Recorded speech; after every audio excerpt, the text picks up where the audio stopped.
जो कानूनी गारंटी मिलनी चाहिए वो अभी तक एमएसपी की कानूनी गारंटी सरकार नहीं दे पाई है। और जो तेज क्रॉप और हॉर्टिकल्चर क्रॉप और दूध को लेकर के सरकार दावा करती है कि हम सब्जियां इतना, हॉर्टिकल्चर क्रॉप्स हमारी इतनी ग्रो कर गई हैं, हम दुनिया में इतना पैदा कर रहे हैं।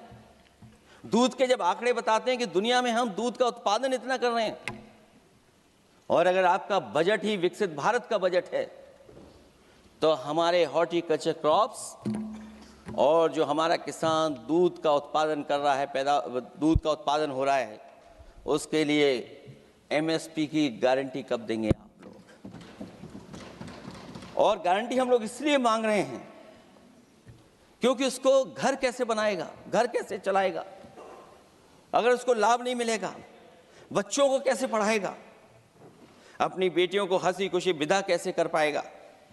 और इधर तो जहां फसल की कीमत नहीं मिल पा रही है, सभापति महोदय, सोने के भाव कहां पहुंच गए हैं?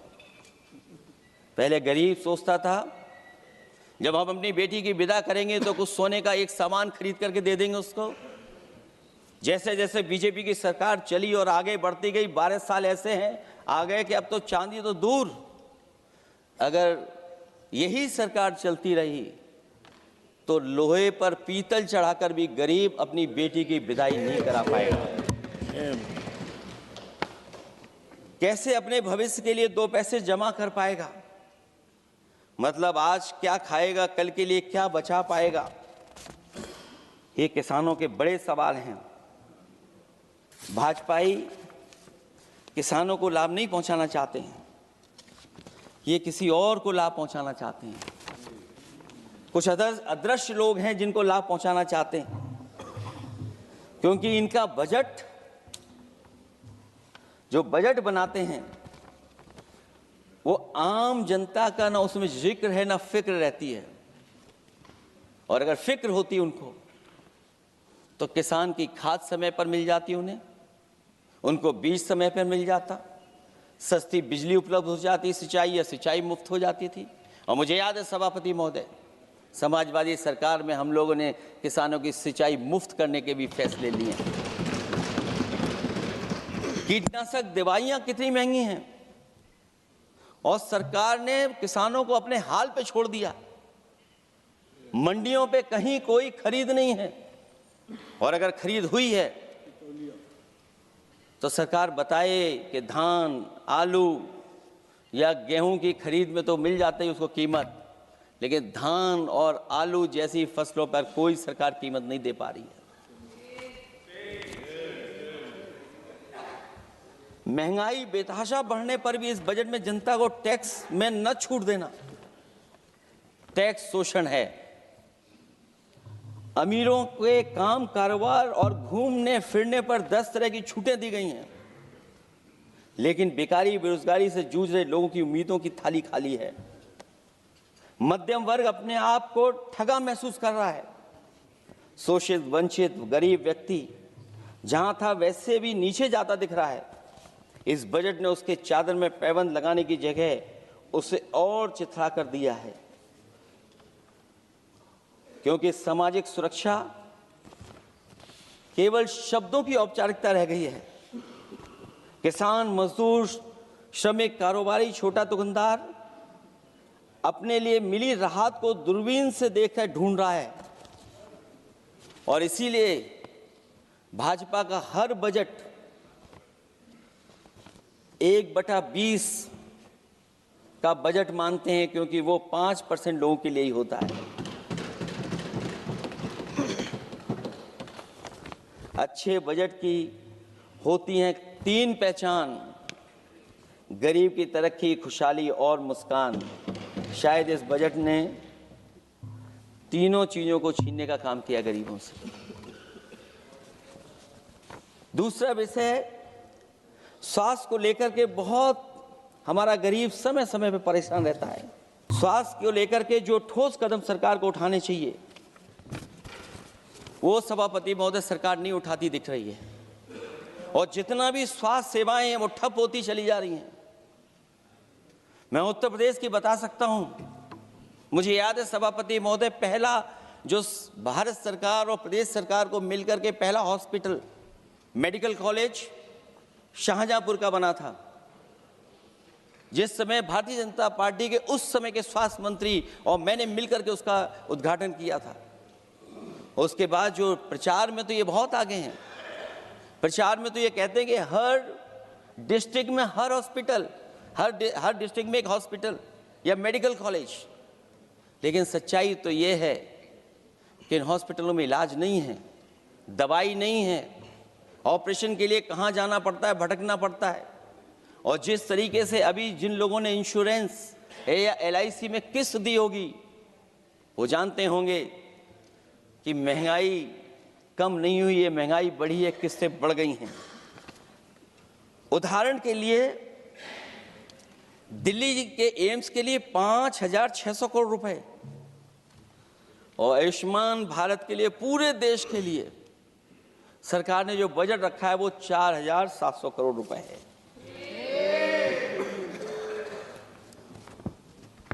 सुनते हैं पहले उपवन में हर ऋतु में बहार गाती थी, कलियों का तो कहना ही क्या, मिट्टी में खुशबू आती थी। ये भी ज्ञात हमें उपवन में कुछ ऐसे भौरे आए थे, सारा चमन कर दिया मरघट, अपने साथ जहर लाए थे। लेकिन अगर चमन वाले ही भौरों के रंग ढंग अपनाएं, माली तुम ही फैसला कर दो, हम किसको दोषी ठहराएं। सभापति महोदय, मैं उत्तर प्रदेश से आता हूं, जहां पर प्रधान संसदीय क्षेत्र है। राजमाता पूजनीय अहिल्याबाई होलकर जी, उनकी मूर्ति थी, उसको बुलडोजर से तोड़वा दिया। सभापति महोदय, कोई कल्पना कर सकता है एक मणिकर्णिका घाट जो हमारी पौराणिक पहचान रही, सदियों से हमारी विरासत की पहचान रही, सनातनी काशी की विरासत रही, वहां पे इनकी सरकार ने प्रधान संसदीय क्षेत्र में बुलडोजर चला करके हमारी पूजनीय अहिल्याबाई होलकर की मूर्ति को इन्होंने तोड़ने का काम किया। और सभापति महोदय, केवल एक मूर्ति नहीं, वहां पर अगर हम गिनती करेंगे, 1 नहीं, 2 नहीं, 3 नहीं, 4 नहीं, 5 नहीं, 6 नहीं, 7 नहीं, लगभग 100 मंदिरों को तोड़ने का काम इसी सरकार में हुआ है। केवल मंदिर नहीं तोड़े गए सभापति महोदय, एक antique bell donated by Nepal नरेश, जो घंटा बजता था, सभापति महोदय, जो घंटा बजता था, नेपाल नरेश जिन्होंने गिफ्ट किया था, वो घंटा भी लापता है।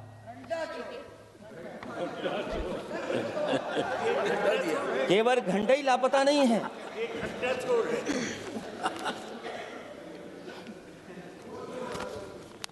सभापति महोदय, नमामि गंगा को लेकर के हमारे कानों में अभी भी वो बातें गूंजती हैं कि माँ गंगा ने मुझे बुलाया है। क्या बात है कि पिछले 11 साल से माँ गंगा ने बुलाया ही नहीं किसी को। माँ गंगा बह रही हैं, जो उसके पैरामीटर्स हैं, जिस पैरामीटर्स को हर दिन नापा जाता है, उसमें डिसॉल्व ऑक्सीजन, COD, BOD और तमाम पैरामीटर्स आज किस हालत में है माँ गंगा। कोई कह रहा था कि अब गंगा बहकर के दूर तक जाएंगी, लेकिन शायद वो ये नहीं जानते होंगे कभी कभी उल्टी गंगा भी बहती है। जब उल्टी बहेगी तो यूपी के आते आते आप बाहर हो जाएंगे। सभापति महोदय, नमामि गंगा, मां गंगा में जुड़ने वाली नदियां, वरना नदी को एक संरक्षण कैसे हो, ब्यूटिफिकेशन कैसे हो, रिवर फ्रंट कैसे बने, उसकी शुरुआत की थी। लेकिन सभापति महोदय, इनकी बुलडोजर सरकार ने उसका काम रोक दिया। काली नदी किस हालत में है, यमुना के बारे में दिल्ली की सरकार जब बनानी थी तो कहा कि हम दुनिया का सबसे बेहतर रिवर फ्रंट बनाएंगे यमुना पर। इसी राजधानी में कहा गया। आज बताइए यमुना की हालत क्या है। और अगर यमुना दिल्ली में गंदी हो रही है तो ये बह करके जब यूपी जाती है तो मथुरा में भी गंदी है। और थोड़ा बहुत साफ गंगा इसलिए हो जाती है क्योंकि जब चंबल का पानी उसमें जुड़ता है, थोड़ी बहुत यमुना साफ हो जाती है। उसके बाद यमुना में भी कोई सफाई का सरकार ने इंतजाम नहीं किया। और आज भी मैं कहता हूं, देश का सबसे अच्छा रिवर फ्रंट अगर कहीं बना है तो लखनऊ में बना है, गोमती रिवर फ्रंट। जो लोग ये कहते हो कि दूसरा रिवर फ्रंट अच्छा है, मैं उनसे कहूंगा कभी लखनऊ के रिवर फ्रंट पर भी घूम करके आइए, तब आपको मालूम पड़ेगा कि रिवर फ्रंट क्या होता है। 26 जनवरी इसी वर्ष मैंने एक प्रतिष्ठित अखबार को पढ़ा और उसमें देखा मैंने कि high uranium in India's ground water samples लिए गए हैं। एक्सपर्ट्स वार्न कर रहे हैं कि सेवरल हेल्थ रिस्क हैं उससे। Lead pollution alarming in 69 rivers in India contaminated, rivers are contaminated. हमारे पानी में पेस्टिसाइड है, इंडस्ट्रियल वेस्ट है, अनसेफ है ड्रिंकिंग के लिए। हमारी नदियों में मरकरी है, डेंजरस लेवल। और जितनी भी हमारी वाटर बॉडीज हैं इंडस्ट्रियल टाउन्स के आसपास, सब में टॉक्सिक है, मरकरी है, बड़े पैमाने पे डेंजरस है पानी वहां का। और कई जगह इंडस्ट्री का सीधा सीधा वेस्ट जा रहा है। आर्सेनिक लेवल का सोच ही नहीं सकते हम लोग, जो मानक है उससे कई गुना ज्यादा है। ये तो हमारे देश का पानी है जो नदियों में बह रहा है, जो अंडरग्राउंड वाटर बन रहा है हमारा। ठीक ही कहा हमारे माननीय सदस्य ने कि जो संपन्न हैं, प्रिविलेज्ड हैं, वो लोग तो पानी साफ करने की मशीन खरीद सकते हैं। हमारा गरीब क्या खरीदेगा? गरीब की हेल्थ को कितनी परेशानी और रिस्क है। यहां तक कि अंतर्राष्ट्रीय प्लेटफॉर्म पर हमारे देश को भी सुनना पड़ा एक प्रतिष्ठित चैनल पर कि आपके देश में इन्वेस्टमेंट क्यों आएगा, क्योंकि वहां आ ही नहीं सकता है क्योंकि आपकी हवा खराब है। सोचिए, देश का पानी खराब हो, और ये मैं नहीं कह रहा हूं, पानी खराब सरकार को मालूम है, नहीं मालूम है, लेकिन जो प्राइवेट कंपनियां हैं जिनको अपना पानी बेचना है, तो वो बता रही हैं कि आपके भारत के पानी में क्या क्या है। और ये बात गलत है तो सरकार ऐसी कंपनियों पर प्रतिबंध क्यों नहीं लगाते हैं कि इस तरह अपनी कंपनियों का सामान बेचने के लिए झूठा प्रचार कर रहे हैं। जो चर्चा होने लगती है हवा खराब है, हालांकि उत्तर प्रदेश आते आते सरकार की भी हवा खराब हो जाती है। सरकार सबको डराती है, लेकिन सरकार को कोई नमस्कार न करे उसको नहीं डरा सकते। हमने तो कहा कि तुम लखनऊ से गए हो, लखनऊ का जो अदब है, लखनऊ का जो हमारी पहचान है, कम से कम अगर नमस्कार नहीं कर सकते तो आदाब तो कर ही देते वहां जाकर। जो लोग पिछड़े पीडीए उनके पक्षधर बनते हैं, आरक्षण को लेकर के कहते हैं कि हम आरक्षण देंगे, उनकी सरकारों में क्या अपॉइंटमेंट हो रहे हैं।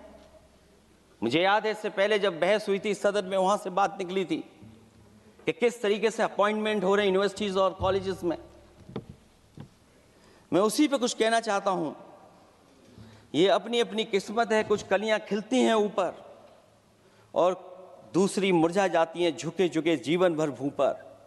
माना बदकिस्मत है, लेकिन क्या वे महक नहीं सकती हैं?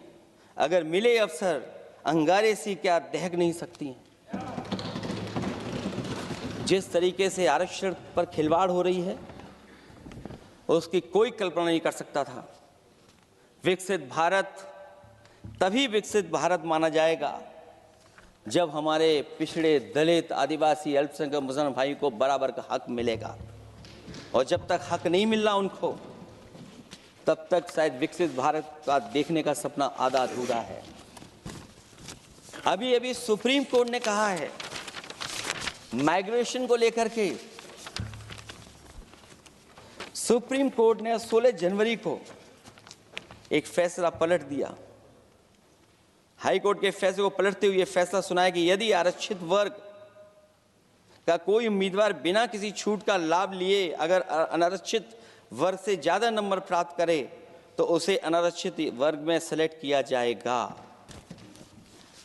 क्या सुप्रीम कोर्ट भी कह रहा है?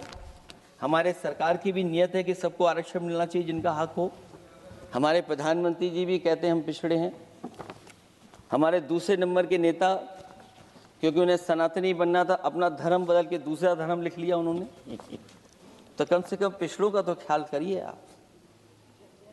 जब पिछड़ों का ख्याल करोगे तभी आपका देश विकसित बनेगा, भारत विकसित बनेगा। अगर आप पिछड़ों को छोड़ देंगे, दलितों को छोड़ देंगे, आदिवासियों को छोड़ देंगे, अल्पसंख्यक भाइयों को छोड़ देंगे, तो आप कैसे विकसित भारत बनाएंगे? एक आर्थिक बराबरी है, दूसरी सामाजिक बराबरी है। और मुझे लगता है बजट से न आर्थिक गैर बराबरी दूर हो रही है, न सामाजिक गैर बराबरी दूर हो रही है। और इनकी सरकार में कितना भेदभाव है। सभापति महोदय, केवल चुनाव जीतने के लिए सोचिए। एक 72 साल के बुजुर्ग पर मोहित खान साहब, आप जानते होंगे आपके क्षेत्र में, बरला टाउन एरिया। सभापति महोदय, बीजेपी का लक्ष्य केवल है चुनाव जीतना। इन आंकड़ों से क्या मतलब? और आंकड़ों के अगर ये ठीक आंकड़े होते सभापति महोदय, तो इन्होंने कहा था कि बुलेट ट्रेन हम 1 लाख करोड़ की बनाएंगे। आज बुलेट ट्रेन 2 लाख करोड़ की कैसे हो गई?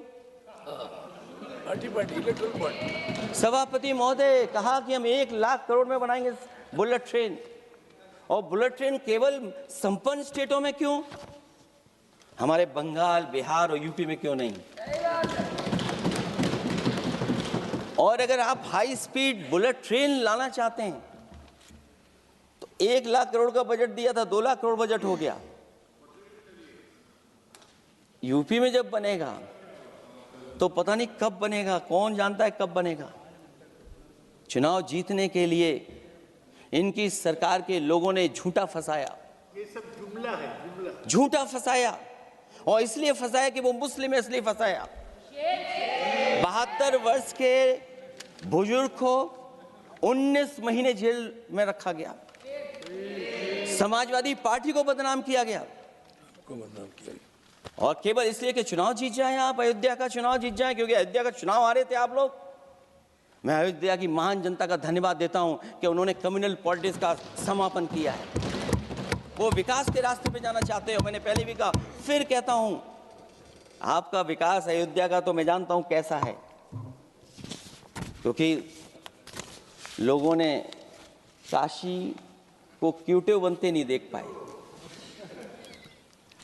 अगर हम सब सदस्य हैं और हमारे प्रधान सांसद के संसदीय क्षेत्र को अगर हम क्यूटिव न बना पाए, आप विरासत मिटा रहे हैं। वहां पर कई सौ पुरानी दाल मंडी, जिसमें केवल वोट नहीं मिलता, इसलिए दाल मंडी को आप डिमोलिश कर देंगे आप। अल्पसंख्यक बनारस। और इसको अयोध्या को जीतने के लिए 72 वर्ष के एक व्यक्ति को झूठा केस लगाया, झूठा फंसाया, जेल भेज दिया। और न केवल उसको जेल भेजा, बल्कि उसकी दुकानें और उसकी बेकरी पर भी बुलडोजर चला दिया आपने। क्या डेमोक्रेसी में हमारे बुलडोजर का कोई स्थान है क्या? हाई कोर्ट कहता है कि आप फैसला सुना सकते हैं क्या?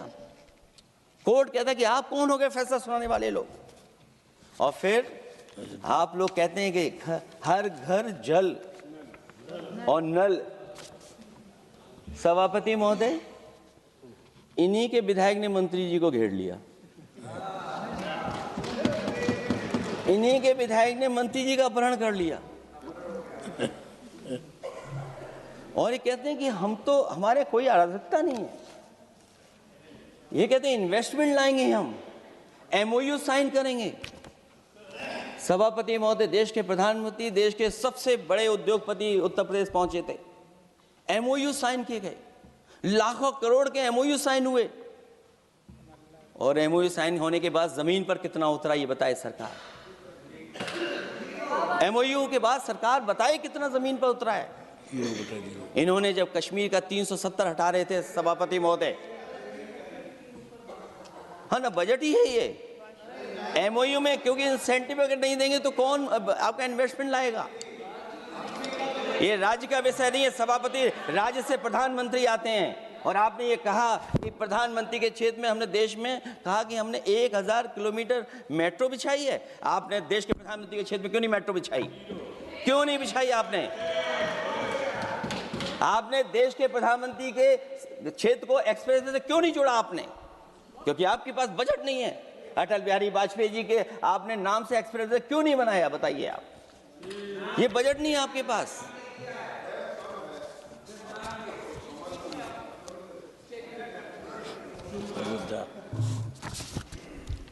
अयोध्या एयरपोर्ट घोटाला, एयरपोर्ट बनते ही पानी टपकने लगा।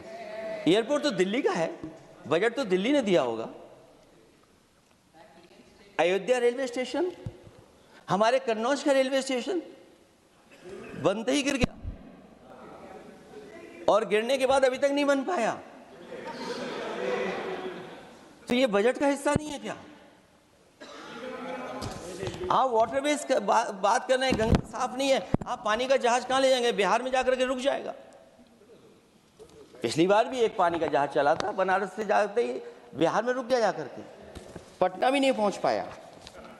Rampath, sewer line smart city का हिस्सा है। आपका स्मार्ट सिटी कैसा है? इंदौर में पानी पीने से कितने लोगों की जान चलेगी सभापति महोदय? और कोई शहर बता दीजिए जहां कूड़ों का ढेर ना हो। जब देश के प्रधानमंत्री जी ने झाड़ू उठाया हो और उसके बाद भी कहीं कूड़ा ना हटे सभापति महोदय। भजन संध्या स्थल घोटाला हुआ, अंतर्राष्ट्रीय मीडिया सेंटर बनाया, उसमें भी पानी गिर रहा है। लाइट सजावट की चाइनीज आई हैं। हमारे देश का कारोबार कैसे उलझा दिया आपने? चीन और अमेरिका और थोड़ा बहुत रशिया, विदेश नीति तो असफल हुई है, लेकिन हमारा बाजार को भी पूरा बेच दिया। और चीन के सवाल पर सभापति महोदय, चीन हमारी जमीन पर भी निगाहें रखे हुए है और हमारे बाजार पे भी।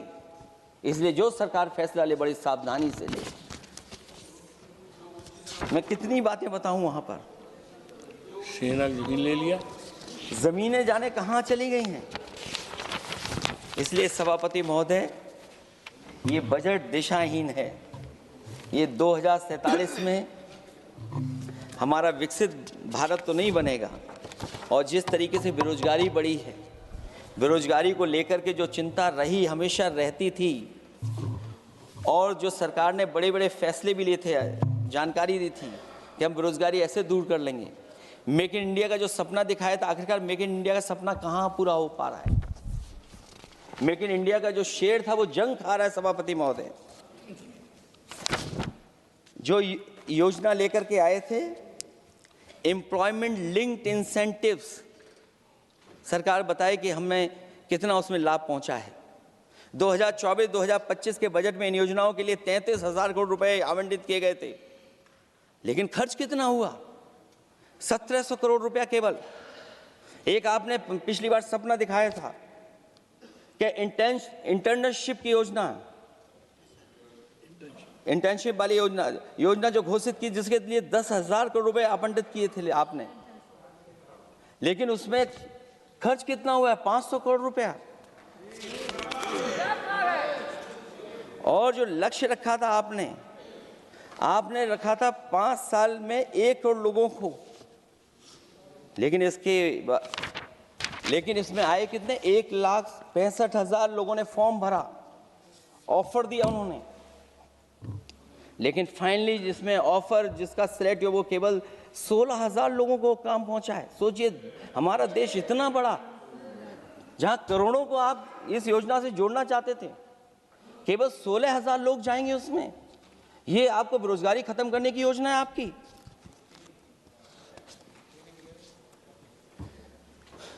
माननीय वित्त मंत्री जी के सदन के सामने स्थिति स्पष्ट करनी चाहिए कि मनरेगा एक महत्वपूर्ण योजना थी, जिसमें गरीबों को ग्राम स्तर पर रोजगार मिलता था, राइट टू वर्क के अनुसार थी। इस योजना को समाप्त करते हुए आपने क्या नाम रखा है? बीबी राम जी। और हमारे राम जी कहाँ बैठे हैं? कहाँ है हमारे राम जी? पीछे बैठे। जिन्हें बचपन से हम देखते आए राम जी। ये हमारी खुशकिस्मती है कि राम जी सदन में बैठे हैं, लेकिन आप राम जी का अपमान कर रहे हैं। आपको उनको यहाँ नहीं बैठा सकते, आपको यहाँ बैठाना चाहिए नंबर 2 पर। अगर आप सच्चे मायने में सभापति महोदय बीपी राम जी, आप कृपया देखिए वित्त मंत्री राम जी को ही नहीं जानती हैं। अखिलेश जी हे भगवान, हम क्या करें अब? अखिलेश जी, आप कृपया बजट पे आ जाइए। आप कृपया बजट पे आ जाइए अखिलेश जी। सभापति महोदय बजट पे आइए, बजट पे आइए। एक मिनट क्या बोले, फिर बोलना दोबारा। नहीं, आप बजट क्या बोलिए? नहीं, सभापति जी बोलिए। नहीं सभापति महोदय, नहीं जिन्होंने गोली चलाई वो आपका राम मंदिर बना रहे हैं। सभापति महोदय, जिन्होंने गोली चलवाई वो राम मंदिर बनवा रहे हैं। अगर कुछ पता ना हो तो जाकर के पूछ लेना, पता कर लेना। आधी अधूरी जानकारी के साथ मत आया करो यहाँ पर। अब आप बताइए सभापति महोदय, बीवी राम जी नाम बदल दिया आपने। यूपी जैसा बड़ा स्टेट, उसको क्या मिलेगा अब, जहां पर 1000 ग्राम सभाएं अर्बन हो गई हैं। जब 1000 ग्राम सभाएं अर्बन हो गई हैं और 40% व्यय प्रदेश सरकारों पर डाल दिया गया है, ये स्कीम कैसे चलेगी आपकी? मैंने पहले ही कहा था कि एमएसपी की लीगल गारंटी मिलनी चाहिए, और जिस तरीके से किसान आत्महत्या कर रहा है, एनसीआरबी के आंकड़े सरकार के पास होंगे कि किसान कितनी आत्महत्या कर रहा है। जिन्होंने ये कहा कि 2022 तक हम दोगुनी आय कर देंगे। आप बताइए, आलू की पैदावार की क्या आय दोगुनी हो गई? धान की पैदावार करने वाले की आय दोगुनी हो गई। आपको गाय से बहुत प्रेम है। हमारे क्षेत्र में खुद एक काऊ मिल्क प्लांट बना, यूपी का पहला काऊ मिल्क प्लांट। आपकी सरकार ने उसको बंद कर दिया। आप कहते गाय की सेवा करो, लेकिन पहला यूपी का काऊ मिल्क प्लांट वो आपसे बंद हो गया। अगर शायद हम ऊंट के मिल्क की चॉकलेट बना रहे होते उस प्लांट से, तो वो प्लांट चलता रहता।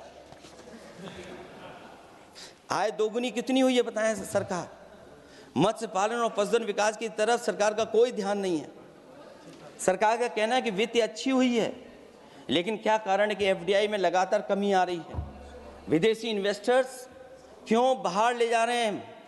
भारत में इन्वेस्ट करने के लिए क्यों नहीं इच्छुक हैं? और शेयर मार्केट क्यों इतनी जल्दी गिर जाता है? रुपए के मूल्य में डॉलर के विरुद्ध निरंतर गिरावट आ रही है। और इसके बाद सभापति महोदय, इस डील और ढील के बाद हमारा रुपया कहां होगा, ये सरकार जरूर बताए हमें। मैन्युफैक्चरिंग में कोई सुधार नहीं हो रहा है। अभी भी हम जीडीपी के 15% पर मैन्युफैक्चरिंग पर निर्भर हैं, जबकि मैन्युफैक्चरिंग के शेयर मेक इंडिया के अनुसार अभी तक 25% होना चाहिए था। इससे स्पष्ट लगता है कि मेक इन इंडिया, आत्मनिर्भर भारत और पीएलआई योजना सफल नहीं हो पाई हैं, और उसी का परिणाम है कि आज हमारे नौजवानों को रोजगार और नौकरी नहीं मिल पा रही है। सरकार उद्योगपतियों के साथ खड़ी है। सरकार द्वारा लेबर कोड्स लाए गए हैं, जिन लेबर रिफॉर्म्स के रूप में दर्शाया जा रहा है वो लेबर कोड एम्प्लॉयर के हित में है, लेबर के पक्ष में नहीं है और मजदूरों के नहीं है। अब अधिकांश उद्योगों द्वारा लेबर को कोई भी नौकरी से निकाला जा सकता है। इतना तानाशाही होगी कि जब चाहेंगे तब निकाल देंगे। उनके 8 घंटे से अधिक काम कराया जा सकता है। परमानेंट एम्प्लॉयमेंट की बजाय कॉन्ट्रैक्चुअल एम्प्लॉयमेंट की व्यवस्था की है सरकार ने। सोचिए, यही सरकार है कि सबका साथ सबका विकास। एयर पॉल्यूशन को लेकर के मैं पहले ही कह चुका हूँ, और शहरी विकास तो इनका मैंने क्यूटो को मैं देखा है, इसलिए उस क्यूटो के बारे में मैं ज़्यादा नहीं कहना चाहता हूँ। अंत में मैं इतना ही कहूँगा कि स्वास्थ्य और शिक्षा के केवल 10% और 14.2% बजट बढ़ाया गया है, जबकि पिछले वर्ष का पूरा बजट इन दोनों मदों में खर्च ही नहीं किया गया है। आखिरकार सरकार बताएगी खर्च क्यों नहीं हुआ, आखिर क्या कारण है, किसकी वजह से खर्च नहीं हुआ है? जल जीवन मिशन में 50,000 करोड़ रुपए खर्च नहीं हो पाए हैं, और प्रधानमंत्री आवास योजना में 40,000 करोड़ रुपए, और हमारे देश के प्रधानमंत्री ने गांव गोद लिया था। वो लगता है उस गांव को अनाथ छोड़ दिया है प्रधानमंत्री जी ने। वो गांव ही अनाथ छोड़ दिया है। आरबीआई के डेटा के अनुसार इनकम में जो नीचे 80% हैं, उनकी इनकम का शेयर 36% से घट करके 32% हो गया है और हर वर्ष में रियल वेजेस 2% कम हो रही हैं। आखिरकार इसका कारण क्या है? मुझे उम्मीद है सरकार बताएगी कि इसका कारण क्या है कि जिसकी वजह से लगातार गिरावट होती जा रही है। मैं रैंकिंग में नहीं जाना चाहता हूं कि हमारी रैंकिंग कहां है, गैर बराबरी की रैंकिंग में हम कहां पहुंच गए हैं, हम कितना नीचे पहुंच गए हैं। जो तरह तरह की रैंकिंग समय समय पर आती हैं, उन रैंकिंग के बारे में सरकार को ज़रूर पता होगा कि हम एजुकेशन इंडेक्स में कहाँ हैं दुनिया में, हम हेल्थ इंडेक्स में कहाँ हैं दुनिया में, और जो एयर क्वालिटी के इंडेक्स है उसमें हम दुनिया में कहाँ हैं। इसलिए सभापति महोदय, मैं अंत में इतना ही कहना चाहता हूँ कि ये बजट दिशाहीन है। 2047 तक विकसित भारत तो नहीं बनेगा, लेकिन हमारे गरीबों के साथ बहुत अन्याय होगा। जिस तरह एआई पे बात की गई है, एआई अगर अच्छाई और भलाई के लिए हो तो अच्छी बात है, लेकिन पता नहीं भारतीय जनता पार्टी पे कितना रिसोर्सेज हैं कि एआई और जितना भी हमारा वो है जो बजट है, वो सबसे ज़्यादा खर्च वो करते हैं दूसरों को बदनाम करने के लिए। इसलिए इन्हीं शब्दों के साथ मैं सभापति महोदय का धन्यवाद देता हूँ। मैं उम्मीद करता हूँ कि सरकार इस बजट को गरीबों की तरफ मोड़ेगी, पीडीए के लोगों की तरफ मोड़ेगी, जिससे वो भी मुख्य धारा में खड़े हो सकें। बहुत बहुत धन्यवाद। माननीय सदस्यगण, अभी हम केंद्रीय बजट पर सामान्य चर्चा में हैं। अगला माननीय स्पीकर माननीय श्री अभिषेक बनर्जी जी।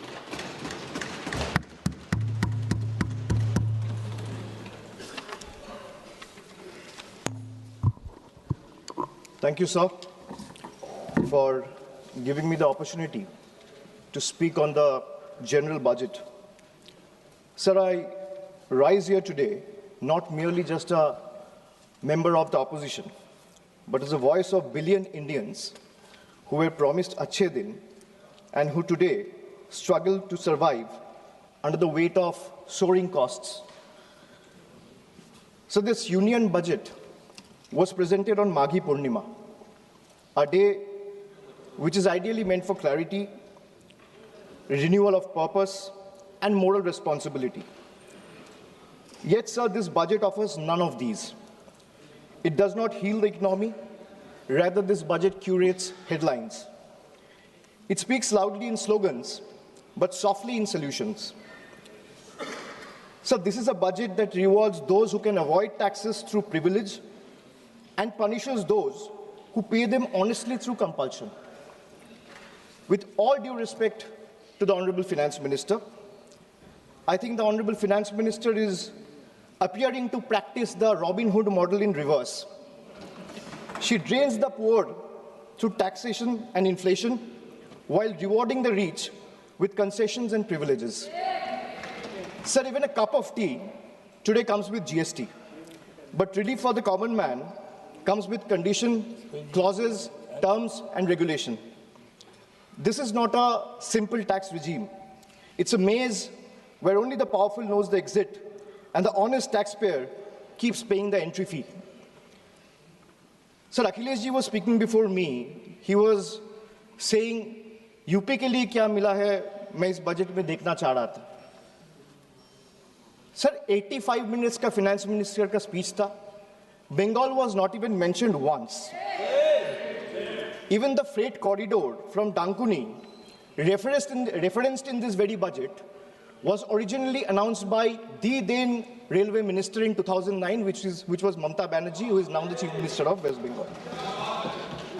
The constitution promises equality among states, but this government practices preference. Allies are funded while opponents are starved. So this is not a model of cooperative federalism. This is a model of subscription-based federalism. So the budget and the manner in which the government chooses to function forces us to confront a truth that we as citizens have been avoiding for too long. Sir, in November 2021, on a stage thousands of miles away at the Kennedy Center, Veer Das, a young stand-up comedian from India, spoke of two Indias. Many laughed, some were offended, few paused to listen. But what he offered was not comedy. It was a warning, a prophecy, a mirror held up to a nation standing at the edge of its own contradictions. Because I too, sir, come from two India. And I come from an India which proclaims Ek Bharat, Shresth Bharat. And I also come from an India where mother tongue becomes a marker of suspicion, where speaking Bengali makes you a Bangladeshi and eating fish makes you a Mughal. Sir, I come from a part of India that gave birth to revolutionaries and wrote courage in blood. And I also represent an India where saying Joy Bangla or singing Amar Sonar Bangla is enough to strip you and brand you a labeled Ghuspetia. Sir, I come from an India that thunders Sabka Saath, Sabka Vikas from every podium. And I come from an India where West Bengal's rightful dues to the tune of 1,96,000 crores are frozen in cold bureaucratic silence. Sir, what is withheld is not just money. What is withheld is dignity. What is withheld is constitutional promise that every Indian, every state, stands equal before the union. This is not governance or federalism, sir. This is a message that you stand in line or you'll be made to pay the price. And that is the tragedy of our time. India has two faces, but that one India is being asked to kneel before the other is the truth that we all are facing today. Sir, I come from an India where the finance minister proudly declares with absolute confidence that India is the fastest growing economy in the world. And I come from another India where Bengal, after contributing 6.5 lakh crores in taxes in just last 7 years, is systematically denied its rightful share. So despite repeated requests and appeals, we have been denied employment under Manrega, housing under PM Awas Yojana, road connectivity under Gram Sadak Yojana, even basic drinking water under Jal Jeevan Mission is being stopped. So I come from an India that boasts of maximum governance, minimum government. And I also come from an India where governance means abandonment, where the poorest are forced to fight for roti kapra makan, where wages are held hostage, where houses are sanctioned on paper but erased in practice, where even drinking water becomes a bargaining chip in a political vendetta. I come from an India where farmers are stopped at the national capital with nail embedded in the roads with concrete barricades. And I also come from an India where terrorists can enter the national capital and carry out blasts killing 15 innocent people. I come from an India where we are told, and I quote, India's borders are safe and they cannot be violated. A promise that is made from the highest office. And I also come from an India where that promise lies in ruins. Terrorists crosses our border, infiltrated heavily guarded militarized zones like Pahalgam, and gunned down 26 innocent civilians under broad daylight.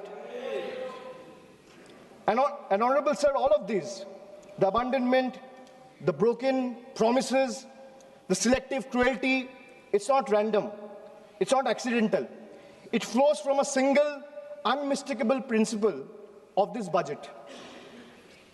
So this budget is built on a single unmistakable principle, that is triple, teen.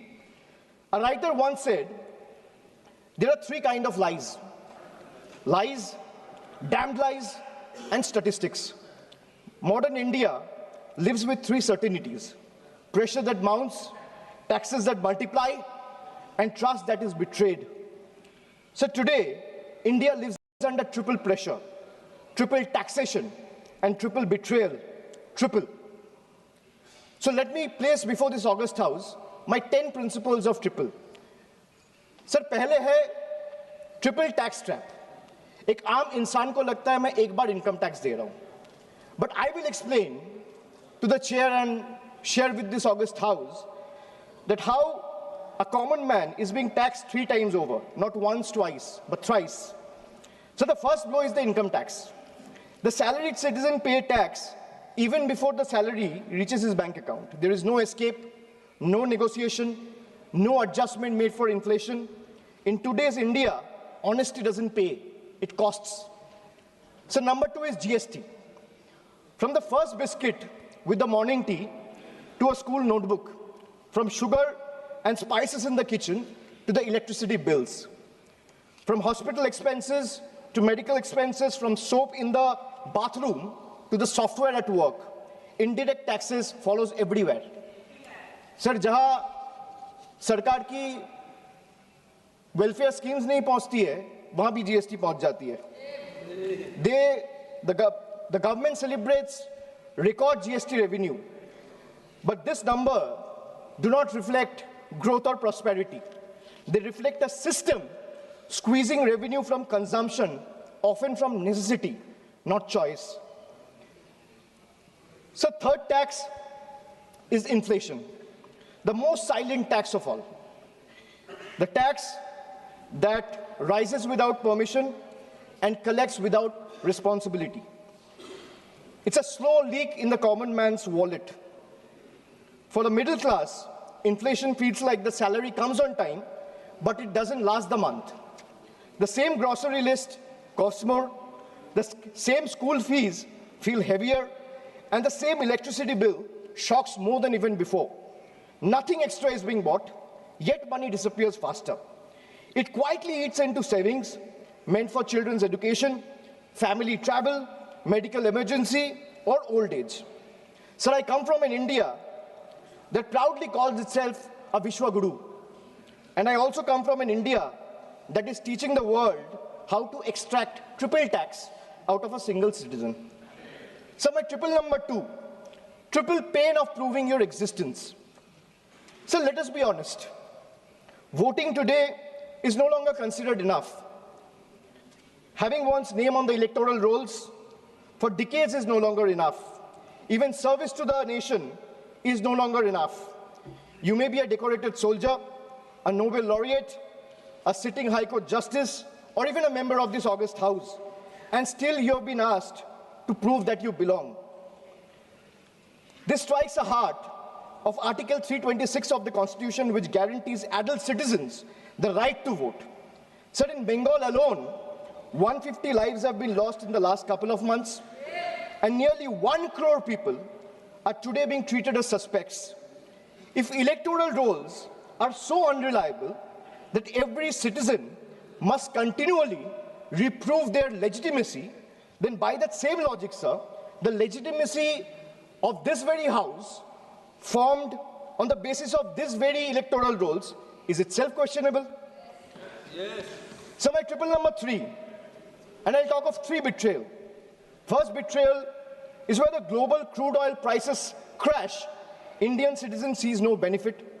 Instead, the common man is generally offered ethanol mixed petrol at a premium, paying extra for a policy experiment he neither demanded nor benefits from. My second betrayal, the government boasts of bullet trains, which Achilles ji has also mentioned. While fancy trains make the headlines, only 4% of the network is safeguarded with Kavach, leaving ordinary travelers exposed to risk. Third betrayal. So the ordinary Indian doesn't ask for any miracle. They ask for clean air to breathe, clean water to drink, safe roads to return home, and affordable health care while life falters. Even these simple hopes remain uncertain. An ordinary citizen pays income tax to buy a vehicle. Or for example, an ordinary citizen pays income tax to earn, a road tax to buy a vehicle, and toll tax to drive it on the road, often broken, unsafe, and unfinished. So 3 payments on one journey. अगर एक इंसान income tax दे रहा है, तो एक गाड़ी को सड़क पे चलाने के लिए सर उसको 3 बार टैक्स देना पड़ता है। एक है इनकम टैक्स, दूसरा है रोड टैक्स, तीसरा है toll tax. That is why I said 3 betrayals. So now I'll come to triple bonanzas for the rich. So this budget reveals a clear pattern. First, a triple bonanza for the elites and a triple lock on the poor. So top 10% of this country now corner 57% of nation's income and 65% of its wealth, while the bottom half survives on just 6.4%. In this economy, money earns money, but survival earns nothing. Second, so if you look at taxation and support, foreign cloud giants are handed tax holidays, while Indian MSME, the very backbone of employment, are left empty-handed. Sir, relief exists on paper, but in actual distress exists on the ground. Third, corporate India gets red carpet, easier property rules, wider equity access for NRIs and massive infrastructure promises. But the result of these government policies is not competition, it is concentration.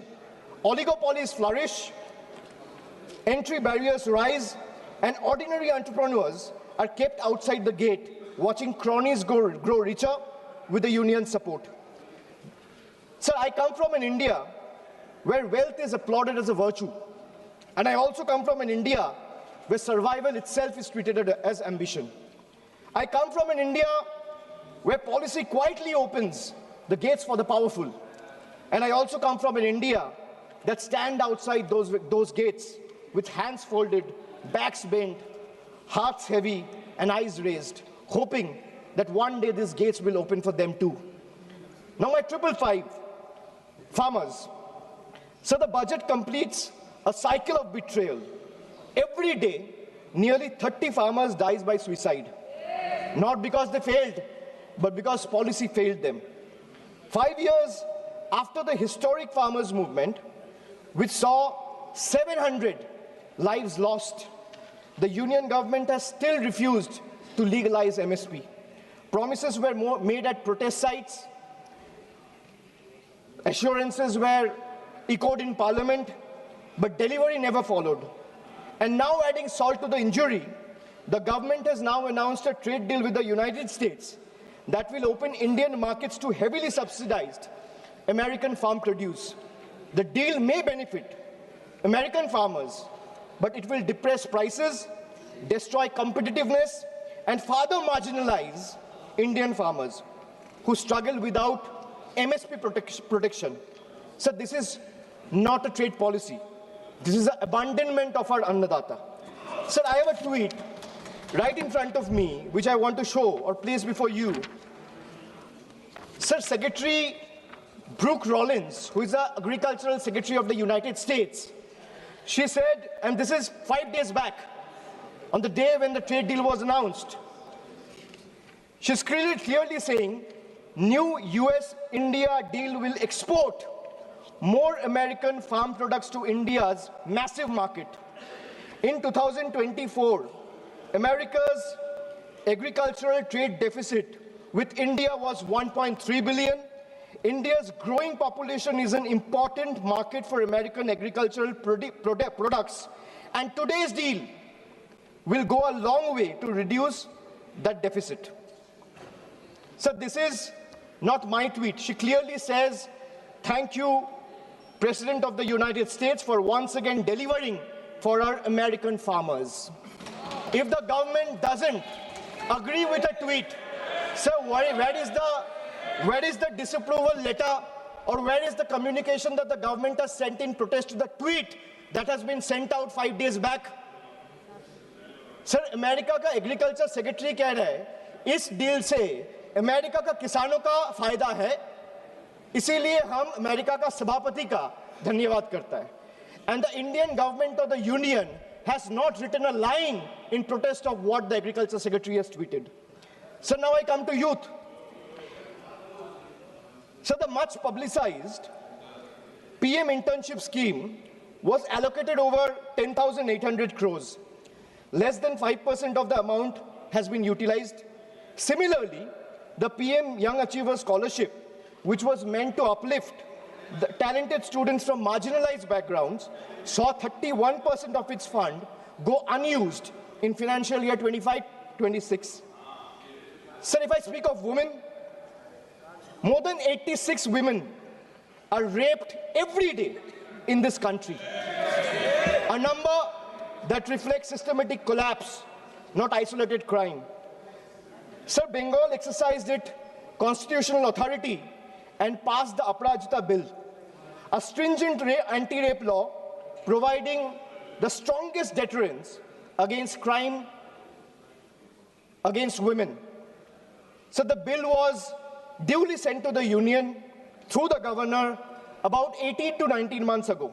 For a year and a half, it has remained pending without any decision. So when a democratically passed law maintained to strengthen protection is left in a limbo, it expresses a lack of intent. This reminds me that I come from an India that promises to double farmers' income. And I come from an India where 1,11,174 farmers and agricultural laborers, brothers and sisters, have been forced to commit suicide.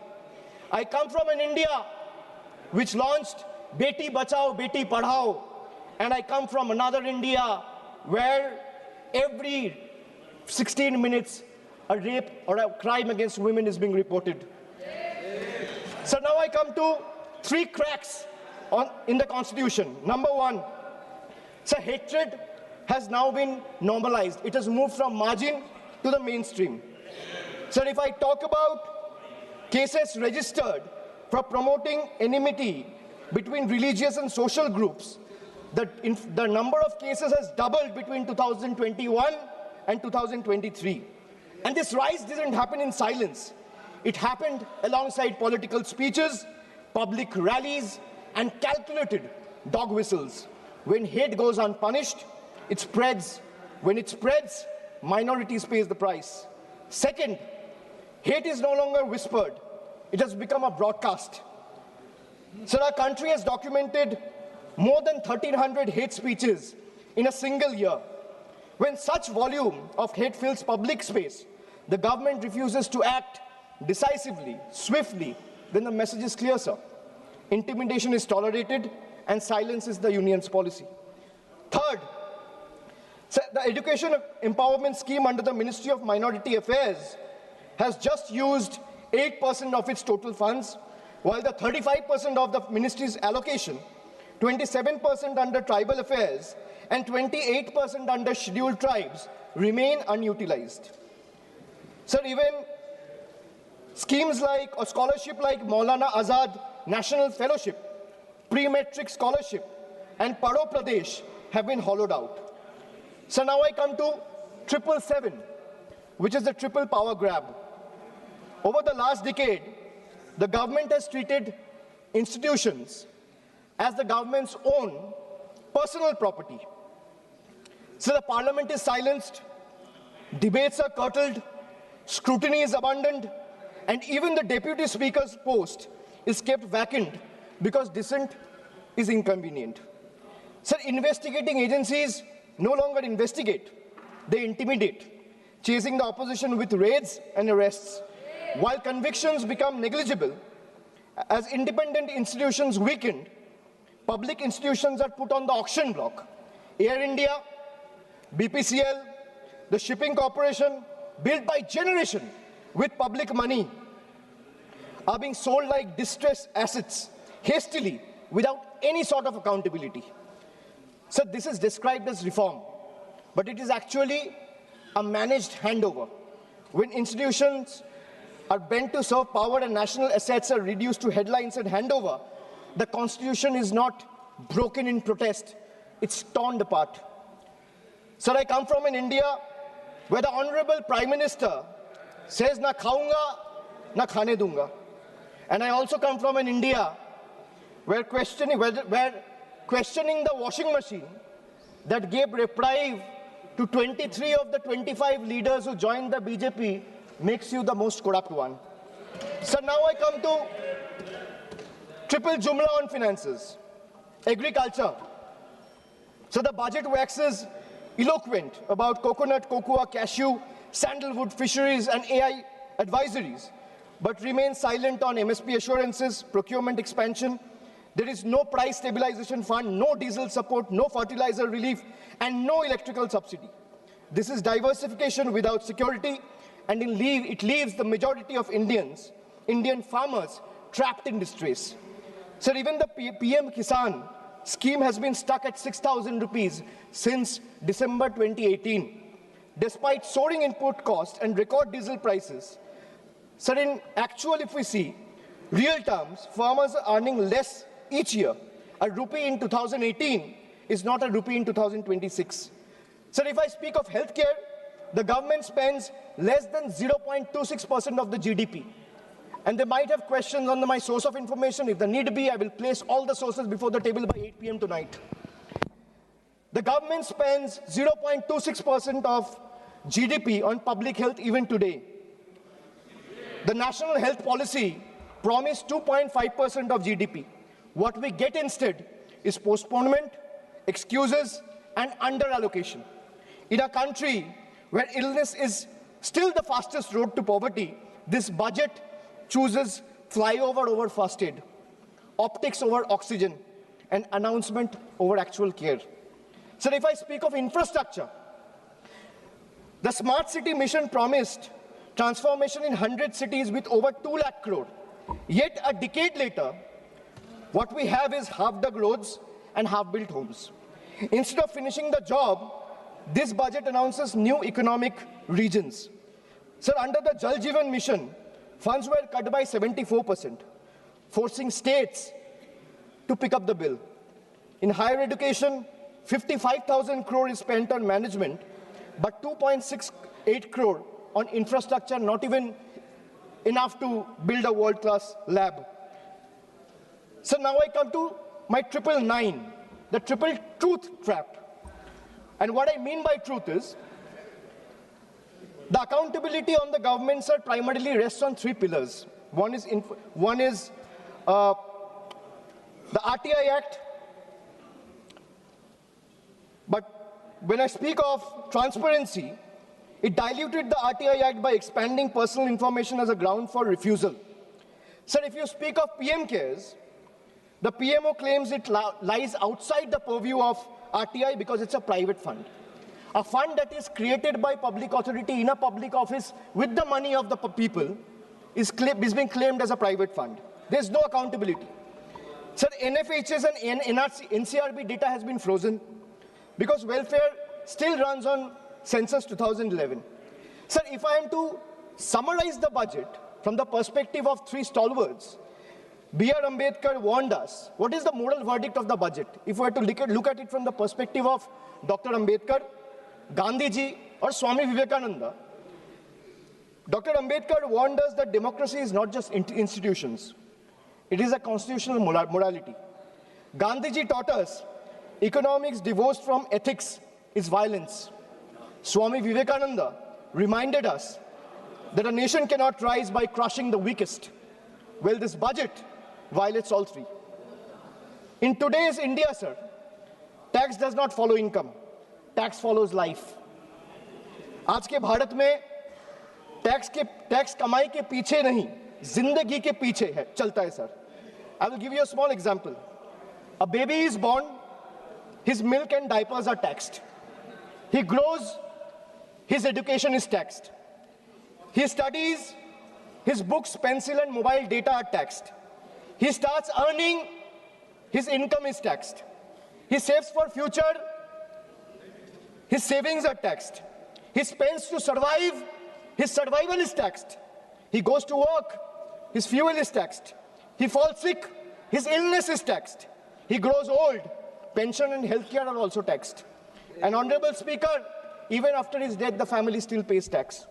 बच्चा पैदा होता है, दूध और diaper पर tax, पढ़ाई शुरू होती है, शिक्षा पर टैक्स, किताबें, notebook, pen, pencil, mobile data, सब पर टैक्स, कमाई शुरू होता है, इनकम पर टैक्स, सर बचत करता है, बचत के ऊपर टैक्स, जीने के लिए खर्च करता है, खर्च पे टैक्स, काम पड़ जाता है पेट्रोल डीजल पर टैक्स, बीमार पड़ता है इलाज और दवाई पर टैक्स, बुढ़ापा आता है पेंशन और इलाज पे टैक्स, और मौत के बाद भी सर शोक सभा में अगरबत्ती जलाने के लिए भी परिवार को टैक्स देना पड़ता है.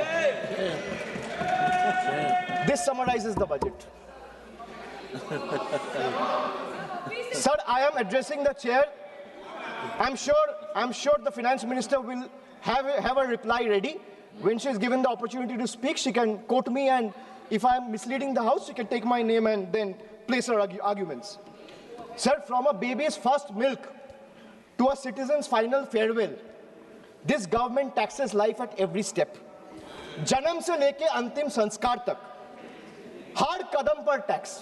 ये रिफॉर्म नहीं सर, ये लाइफ टाइम टैक्स ट्रैप है. Sir, now I come to 1010, मेरा लास्ट ट्रिपल. मैंने 9 ट्रिपल का बात किया, अब 10वां कर रहा हूं. Sir, I will and with 3 dates, 3 moments of history: 2016, 2021 and 2024. 3 elections, 3 verdicts, 3 decisive defeats for the BJP in West Bengal. And after this triple defeat, a 4th one is no longer a warning. It is approaching. Sir, मैं ज़्यादा घुमाऊंगा नहीं. Let me come straight. Sir, the government want to punish Bengal. Let them proceed. We won't bow. You want to freeze our funds? We will persist. मैं क्यों कह रहा हूँ persist?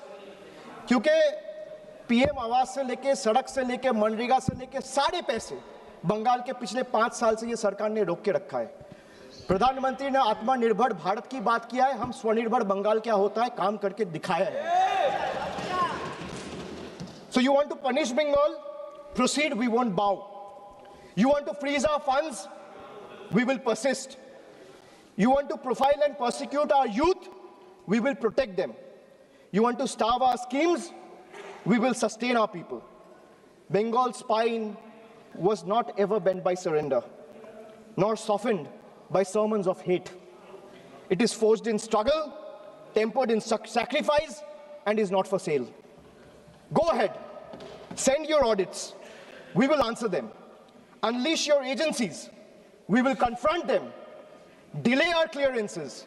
We will chronicle every day stolen, every stolen day.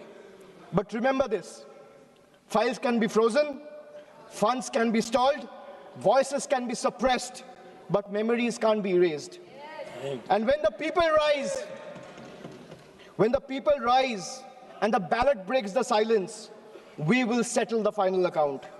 You will wear the mask of the union, we will raise the mirror of the people. And when truth looks back, power will bend and we'll have to blink first. So this reminds me again that I come from an India that celebrates labor as a backbone of the economy, the hands that build our highways, factories, ports, cities, this parliament. But I also represent an India where that very labor, when it travels from Bengal, is no longer seen as a labor, he's seen as a suspect, punished for the language he speaks. I come from an India where Northeast is proudly called Ashtalakshmi. And I also come from an India where Manipur bled for 864 days and the Prime Minister found no time to visit. I come from an India that derives its vocabulary from Ishwar Chandra Vidyasagar. And I also come from an India where Vidyasagar's bust was vandalized by ruling party at the center. I come from an India where we worship Ma Durga as Supreme Shakti, and I also come from an India where Ma Durga's ancestry is questioned by BJP leaders. Sir, I really come from two India. And honestly, I'm tired of explaining this house which India I belong to. Because the truth are, they both exist. And until and unless we acknowledge the second one exists, we will never be able to be the first one we claim to be. So budgets can divide, politics can polarize, power can pretend, but there's something deeper than budgets, older than governments, and stronger than fear, which is the moral imagination of the people. When institutions weaken and language loses its faith, It is our literature, our culture, our shared memory that rises to remind the nation of who it is and who it must never cease to be. So I finally return to the Constitution. When you open the Constitution, it opens with the words, "We, the people of India." It's not a ceremonial phrase. It's a declaration of sovereignty. It's a reminder that power flows upward from the people, not the other way down. That governments may rule, but people remain the supreme. That sentence is not meant to be recited, it is meant to be lived. And as long as people remember it, no fear can last, no injustice can endure, and no republic can ever truly be taken away. And thus today, I do not end with slogans. I end with conscience, and I end with voice of Bengal. এই মৃত্যু উপত্যকা আমার দেশ না, এই জল্লাদের উল্লাস মঞ্চ আমার দেশ না, এই বিস্তীর্ণ শ্মশান আমার দেশ না, এই রক্তস্নাত কসাইখানা আমার দেশ না। আমি আমার দেশকে ফিরে কেড়ে নেব। জয় হিন্দ, জয় Bangla. Thank you. Next speaker, Sri T.R. Baluji. Honorable Chairman, sir, thank you for giving me this opportunity to discuss on the subject matter of budget estimate 26-27. First of all, I would like to congratulate Madam Birla Sitaramanji for having brought the budget estimates for the consecutive 9th time, next to Mr. Chidambaram, who has also done the same thing in the same parliament. Sir, Finance Minister claims she aims at developing India by 2047.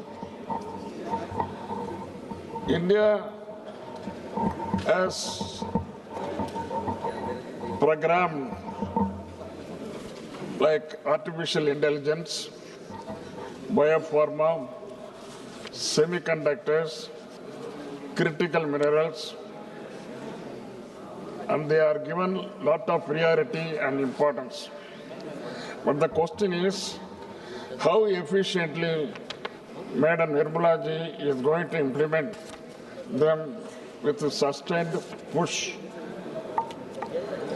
So strategy of the government is said to be reducing revenue expenditure and increasing capital expenditure. It is also claimed that revenue expenditure has fallen by 11% in the last 10 years. That is from 88% in 2014-15 to 77% 26-27. It is also stated that the reduction of the revenue expenditure included 7% of subsidies. But what is the reality? Well, usual practice is reduction of subsidies in the budget estimate, and in the next 6 months we come up with additional demands for subsidies through supplementary demands. That is what I have also mentioned in the last supplementary demands in 25-26. Within 6 months, things became haywire. Now at the end of the current fiscal year, you are saying that the revenue receipts shortfall is around 78,086 crores. Decrease in revenue expenditure is 1,05,503 crores. The fall in capital expenditure is 1,44,376 crores. It's a very huge fall. It gives no hope of credibility. Budget 26-27. Expenditure estimated is 53.43 lakhs crores. Expenditure proposed in 25-26 was 50.65 lakhs crores. Now FM is asking 3 lakh crores more in upcoming fiscal year. Usually the government used to announce big schemes in the budget, but even after several months, no progress is the result. Last year, 15th August, Employment Linked Incentive, ELI, scheme was announced, and the incentive to labor and industry to provide additional 3.5 lakhs crores, 5 crores jobs, with the outlay of 99,446 crores was launched, but the scheme has not taken off. Another non-starter is Research and Development Innovation, RDI scheme, announced with the effect from 1/7/25 and was said to be implemented with a corpus of 1 lakh crore, and provision of 20,000 crores was made in 25-26 budget. But no progress has been achieved in this effort. Also, this was also properly responded by the Honorable Minister during his reply in the Lok Sabha. Coconut production in Tamil Nadu. Tamil Nadu is the second largest coconut production state. 12 lakh acres are under cocoa cultivation, next to paddy. Besides Pollachi, Pattukottai, Tiruchi, Dindigul, and others, southern districts are major coconut producing districts.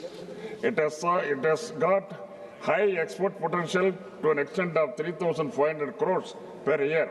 The production has fallen because of the root diseases, but Government of India has not taken care, and the root diseases still remain. Economic survey pointed out that the agricultural growth has slowed down to 3.5% in 25-26 from 4.4%, nearly 1.1% fall.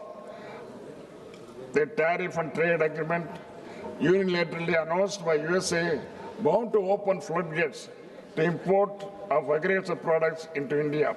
This will be disastrous for farmers and farm sector. The finance minister said in her speech that rich value crops like coconut, cocoa, sandalwood, cashews, etc. will be given special support. But the allocation was just 350 crores only. The farmers' organization are condemning this announcement of government is nothing but a naive rhetoric. Banana is another crop that requires special attention and support from Government of India. Tamil Nadu is #1 in banana cultivation and exports around 4,000 crores every year. Government of India should come forward to give special intensive to banana cultivation to boost exports. Union government has been giving stepmotherly treatment to Tamil Nadu, and there has been no special scheme or financial allocation so far.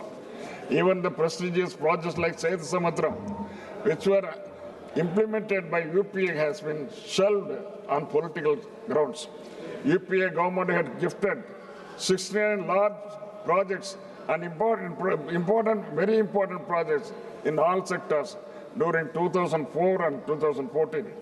The last of the schemes included the Tamil as Sammuri, Chennai port as to Madurai elevated bridge of 21 kilometers, abolition of Senwat to protect textile industry, new railway station, new railway division at Salem, Thiruvarur Central University, IEM at Trichy, Indian Maritime University at Chennai, etc. On the contrary, it lasts 12 years. For the past 12 years, one project has come, that is AIMS Madurai. Not yet taken up. AIMS Madurai is still under the ground. It has not yet been taken up. Tamil Nadu CM had also stated during UPA, Tamil Nadu was allotted 11% of plan expenditure, and now Tamil Nadu is given 0 only. Government of India is not funding Metro Rail Project #2, Samagra Shiksha Fund to the tune of 3,548 crores, not yet released. Madurai and Coimbatore Metro, which has been provided 21,000 crores, and project submitted to the Central Union Government has not given approval. But at the same time, small towns like Agra, Bhubaneswar, Navi Mumbai, and Indore have been permitted. Jal Jeevan Fund, rupees 3,112 crores had not been released. Railway schemes, 289.73 crores to Thiruvananthapuram, Kanyakumari not released so far for the land acquisition. Further, to purchase 931 hectares of land, funds have not been provided. CM Tamil Nadu has also urged that the devolution from the divisible pool from taxes should be increased to 50%, but it has fallen on deaf ears of the union government, and at present 41% is retained. I also urge the Government of India that cess and other taxes which are not being shared with the state should be abolished immediately, or they should be brought under the divisible pool. Such anti-federal attitude and exploitation must be ended. What happened to the promises made by the Honorable Prime Minister of India? 2 lakhs jobs per year. What has happened? 15 lakhs per family. What has happened? Nobody, it's all dumbfounded. For this question, always for the past 10 years, Government of India, the people of Government of India representing the Government of India, they are keeping lukewarm position only. Much talked about MSP not implemented. Double the agriculture income not implemented. And Dr. Swaminathan's recommendations have become only slogans to every election. People of the industry, business, the middle class, and even the ordinary men on the street have expressed dissatisfaction and said your budget is nothing but the rhetoric of a sloganeering government with little use to the common mass. Before I conclude, how are you going to arrest the jet speed depreciation of rupee against US dollar? It is already around 92 per dollar. Prime Minister has lauded this budget as a historic. There is proverb in Tamil, Kakaki Tanpunjam Pungunji. It means to a crow, its offspring is golden. Thank you very much. Thank you very much. Next speaker, Sri B. Nagaraju.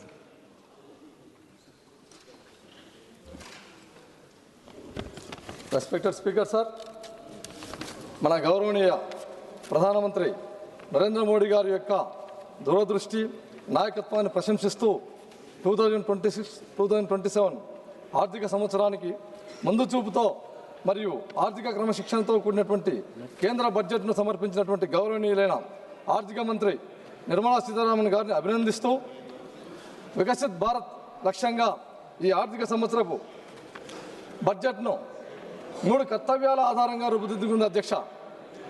అందులో భాగంగా మొదటి అంశం వచ్చేసి ఆర్థిక వృద్ధిని వేగవంతం చేయడం, రెండవ అంశం వచ్చేసి సామర్థ్యాన్ని పెంపొందించడం, మూడవ అంశం సమగ్రాభివృద్ధిని నిర్ధారించడం.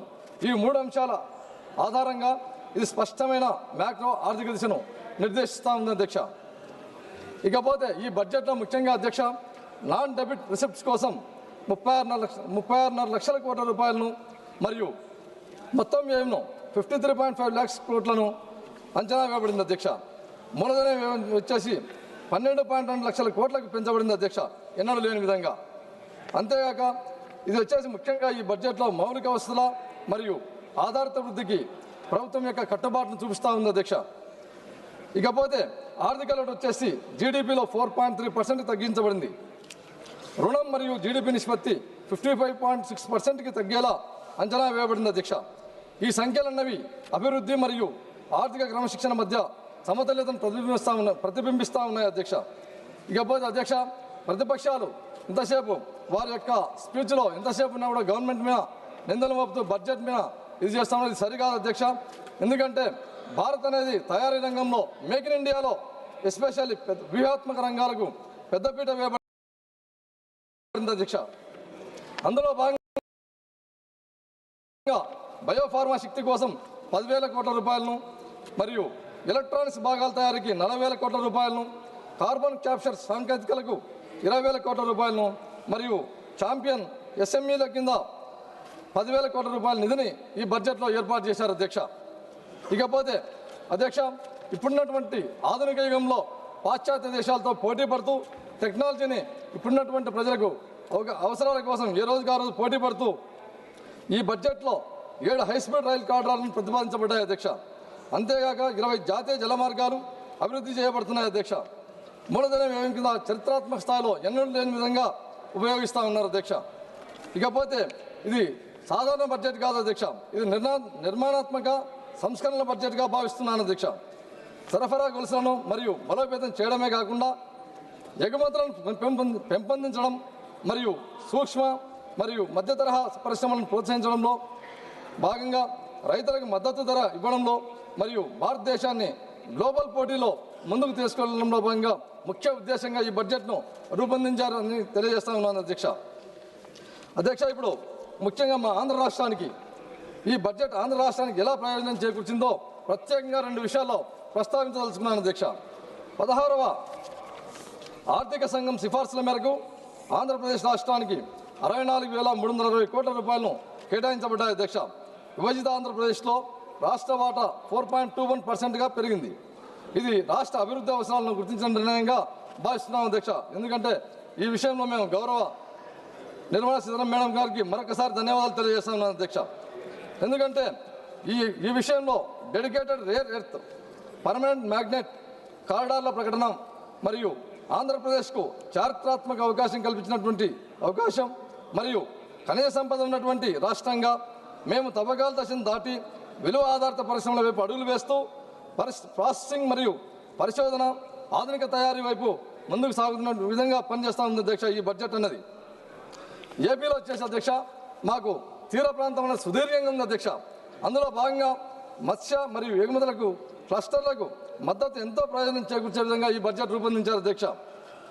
అంతేగాక డ్యూటీ ఫ్రీ దిగుమతుల పరిమితిని 1% నుంచి 3% వరకు పెంచడం వలన వ్యయం భారం తగ్గుతుంది అధ్యక్ష.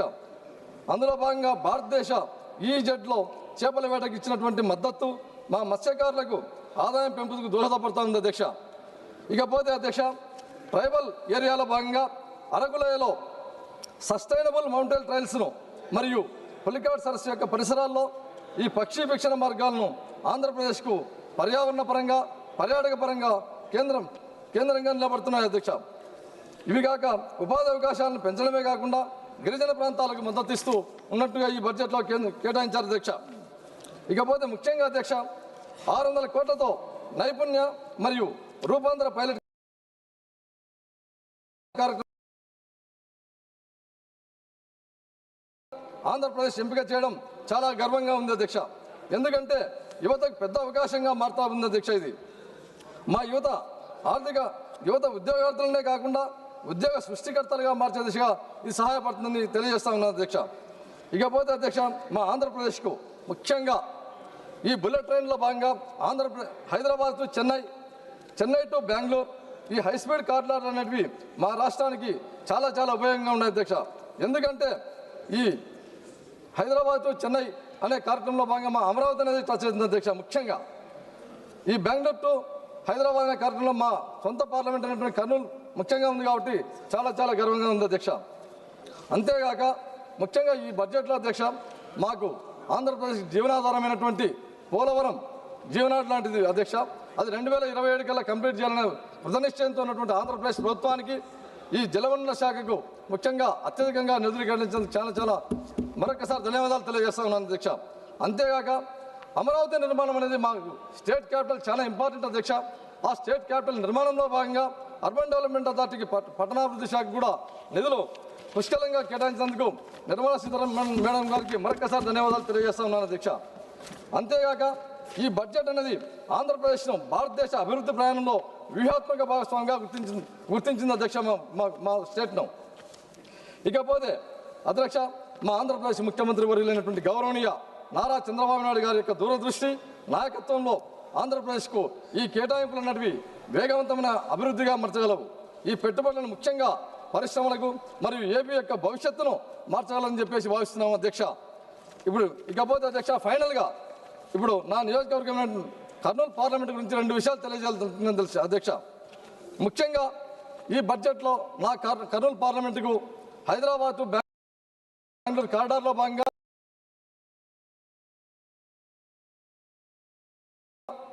కర్నూలు పార్లమెంట్ అనేది మధ్య ప్రాంతంలో వస్తుంది అధ్యక్ష. మాకు చాలా సునాయాసంగా 2 రాష్ట్రాల మధ్యన 2 మెట్రోపాలిటన్ సిటీస్ మధ్యన మా కర్నూలు పార్లమెంటుకు మెట్రో ఈ బుల్లెట్ ట్రైన్ వస్తున్నందుకు చాలా చాలా గర్వంగా ఉంది అధ్యక్ష. అంతేగాక ఈ రోడ్ మినిస్ట్రీలో భాగంగా ఈ రోడ్ మినిస్ట్రీకి అత్యధికంగా డబ్బులు కేటాయింపులు జరిగినాయి అధ్యక్ష ఈ బడ్జెట్లో. అందులో భాగంగా మా కర్నూలు బళ్ళారి నేషనల్ హైవే వేయాలని చెప్పేసి కోరుకుంటున్నాను అధ్యక్ష. అంతేగాక ముఖ్యంగా అధ్యక్ష గత బడ్జెట్లో మా కర్నూలు ప్రాంతంలో ఓర్వకల్కు ఇండస్ట్రియల్ నోడ్ ఇచ్చినటువంటి ఘనత కూడా ఎన్డీఏ కూటమి అధ్యక్ష. అందులో భాగంగా మాకు పూర్వోదయ స్కీమ్ కింద ఆ ఓర్వకల్ హబ్లో ఇంటిగ్రేటెడ్ స్టీల్ హబ్స్ ఏర్పాటు చేయాలని చెప్పేసి కోరుకుంటున్నాం అధ్యక్ష. ఎందుకంటే మా అంతా వెనుకబడిన ప్రాంతం అధ్యక్ష. ఈ పూర్వోదయ స్కీమ్లో భాగంగా మంత్రాలయం రైల్వే కనెక్టివిటీ కూడా వేయాలని చెప్పేసి ఆశిస్తున్నాం అధ్యక్ష. అంతేగాక ముఖ్యంగా అధ్యక్ష అటల్ భుజన్ యోజన కింద, ఎందుకంటే మా రాయలసీమ ప్రాంతం అంతా చాలా డ్రాట్ ఏరియా, ఆ ప్రాంతంలో గ్రౌండ్ వాటర్ డెవలప్ చేయాలంటే అటల్ భుజన్ యోజన పథకం కింద సెలెక్టెడ్ కాబట్టి మా జిల్లాకు ప్రత్యేకంగా నిధులు కేటాయించాలని చెప్పేసి కోరుకుంటున్నాను అధ్యక్ష. రెస్పెక్టెడ్ స్పీకర్ సార్, చివరిగా ముఖ్యంగా మా గౌరవనీయ చంద్రబాబు నాయుడు గారు ఆంధ్రప్రదేశ్ ముఖ్యమంత్రి వర్యుల యొక్క నాయకత్వంలో ఆంధ్రప్రదేశ్ రాష్ట్రం పరిపాలనా సామర్థ్యం మరియు సాంకేతిక దృష్టి మరియు సంస్కరణాత్మక పాలనలో నిరంతరం ముందంజలో నిలిచి ఉంది అధ్యక్ష. అలాగే ప్రధానమంత్రి నరేంద్ర మోడీ గారి యొక్క నాయకత్వంలోని కేంద్ర ప్రభుత్వం మరియు రాష్ట్ర ప్రభుత్వాల మధ్య సమన్వయం ఉన్నప్పుడు డబుల్ ఇంజన్ సర్కార్ ప్రజలకు స్పష్టమైన ఫలితాలని అందిస్తుందని చెప్పేసి తెలియజేసుకుంటూ నాకు ఈ అవకాశం ఇచ్చినటువంటి స్పీకర్ గారికి మరియు నా కర్నూలు పార్లమెంట్ ప్రజలందరి తరఫున ధన్యవాదాలు తెలియజేస్తూ నా ప్రసంగాన్ని ముగిస్తున్నాను అధ్యక్ష. నమస్కారం అధ్యక్ష. Thank you very much. Next speaker, Sri Anil Desai ji. Thank you, Deputy Chair, sir. Sir, Honorable Finance Minister Srimati Nirmala Sitharaman presented the Union Budget 26-27 in this House on auspicious day of Maghi Purnima. Lot of expectations were there from the Indian population, common people, and all alike. The total expenditure estimate of 53.47 lakh crore, that is 7.7% higher than revised estimates of 25-26 that was presented. In this, interest payments account for 26% of the total expenditure, and which is 40% of the revenue receipts. Whereas the total receipts other than borrowings are estimated to be 36.51 lakh crores, which is 7.2 higher than the revised estimates of 25-26. Revenue deficit in 26-27 is targeted at 1.5% of the GDP, which is the same like revised estimate of 25-26. It is unchanged. Fiscal deficit of 26-27 is targeted at 4.3% of the GDP, which is lower than the revised estimates of 4.4 of GDP of 25-26. So as far as debt is concerned, government aims to reduce its outstanding liabilities to around 50% of the GDP by 2031, that is in 5 years. In 26-27, outstanding liabilities are estimated to be around 55.6% of the GDP, 55.6% of the GDP. This budget 26-27 emphasized the need for fiscal consolidation, targeting a reduction of debt to GDP ratio to 50% plus or minus 1% by year 2030, that is in 5 years, which is now 55.6% of the GDP. So fiscal consolidation is being pursued by cutting total expenditure by 5%. But no significant growth momentum is expected, with only 10.9% of the growth in capital expenditure in terms of GDP.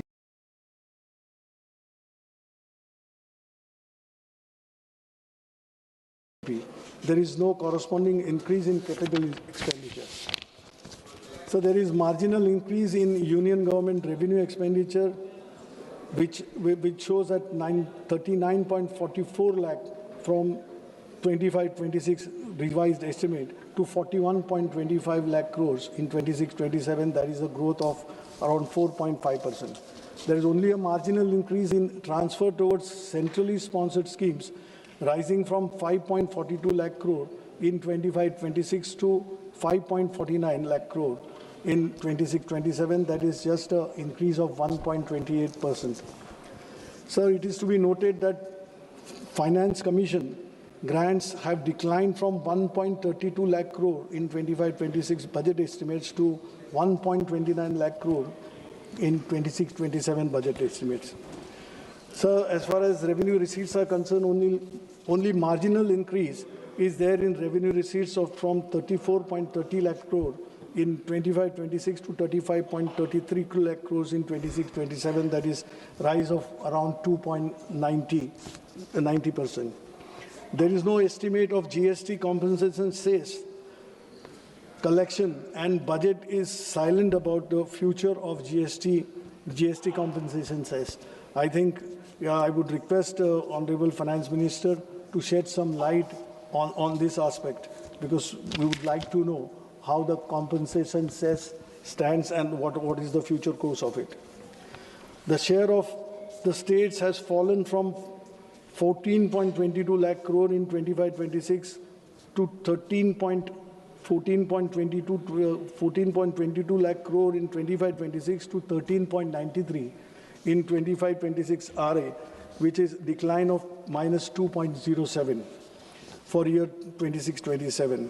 The estimated tax share to states in rupees 15.26 lakhs crore, which is only 7.3 higher than the previous year.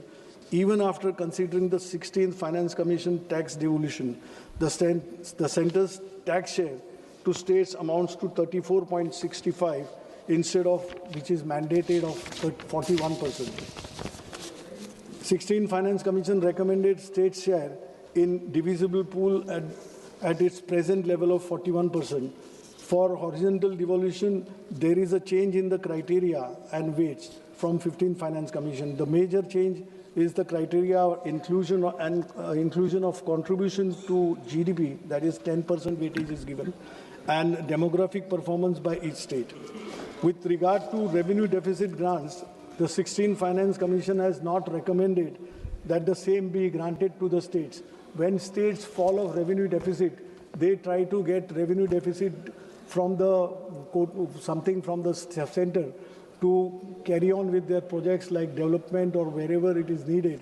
But this time around, Finance Commission has regretted, it has negatived the recommendation, which will put the stress on the states, because states are not able to generate any kind of significant revenue, as GST has already subsumed all taxes and there are hardly any avenues left for the center to generate a revenue of its kind. My state of Maharashtra contributes the maximum to the central exchequer. In recent years, we've seen, sir, that we've been contributing more than 5 lakh crore, 5 to 5.5 lakh crore to the central exchequer, but what we get in return is hardly around 3 lakh crore. Though Maharashtra CM, Sri Fadnavis, has said, and he has praised the entire budget, substantiating the facts that around 1 lakh crore will come to the state of Maharashtra, out of which 98,000 crores will be in the form of devolution or the tax returns what we'll be getting by it, and 12,000 crores for various projects which are there in Maharashtra, which have come up, that 26-27 allocations have been made for different projects. Now, Maharashtra is expected to receive close to ₹1 lakh, but the basic thing, if we go by the budget, whatever has been stated by the CM and whatever has been praised, I mean, the reality is far from what the picture exists on the ground. The projects which have been funded or projects which have been allocated, good amount of, as far as infrastructure is concerned or urban projects are, urban development projects are concerned, the projects which have been there in the pipeline, projects which have been initiated and which are in progress, they have been exorbitantly cost escalation has taken place.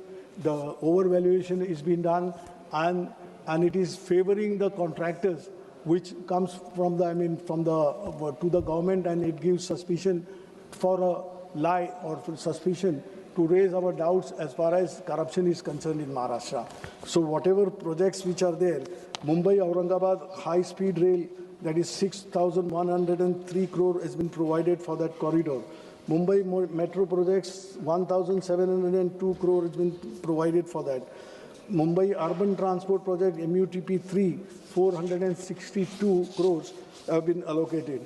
Now, green mobility projects in MMR region, that is Mumbai Metropolitan Region, 155 crores have been allocated. Intelligent Transport System, ITS, on Samriddhi Mahamarga, that is 680 crores. Now, these are, and Pune Metro Rail Project, that is 517 crores.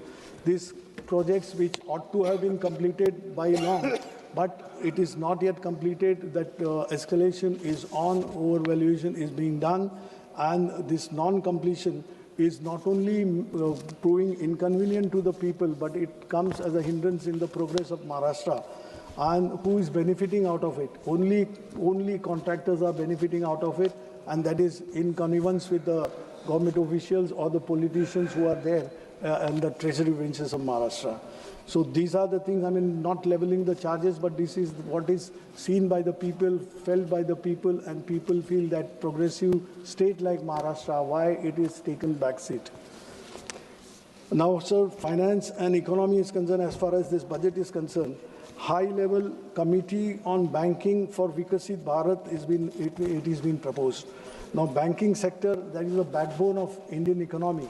Now, this public sector, which had the strength, yesterday only or today only in the papers it has come, that State Bank of India has registered a 31,000 crore profit in the last quarter. So that is the strength and that is the capacity potential what our public sector banks, insurance or whatever public sector units are there. Instead of strengthening them, the government steps are going in the direction of weakening them. Why are we going for disinvestment? Why are we coming with the disinvestment plan? Every year we present a budget. Last year's, I think, 75 to 80,000 crores were meant to be recovered in the revenue was to be received by way of disinvestment. But what has happened? Not even 40,000 crores came our way. And today, banks like IDBI, which is just, I mean, IDBI employees are worried that why it is being thought or why it is being put on the panel that it will be privatized. Private banks are not going for the people, they are not going for the employment, they are not going to help you. Now in the banks, instead of having where the potential is so large, when you have good profits, banks which were shouldering the responsibility of addressing the unemployment issue in the country, now they are not, because government has tied their hands. Whenever we talk to managements, they are saying we are not getting clearance from the finance ministry. So if this be the case, where would the people go? When we call that brain drain is happening day in, day out from India, where the youth would go if they are not finding, despite having good qualifications, they are not having any chances to get employment into banks or public sector, this thing where they would make their future.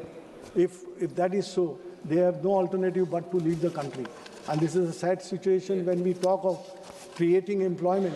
On one side, wherever employment opportunity, capacity is there, employment is not given.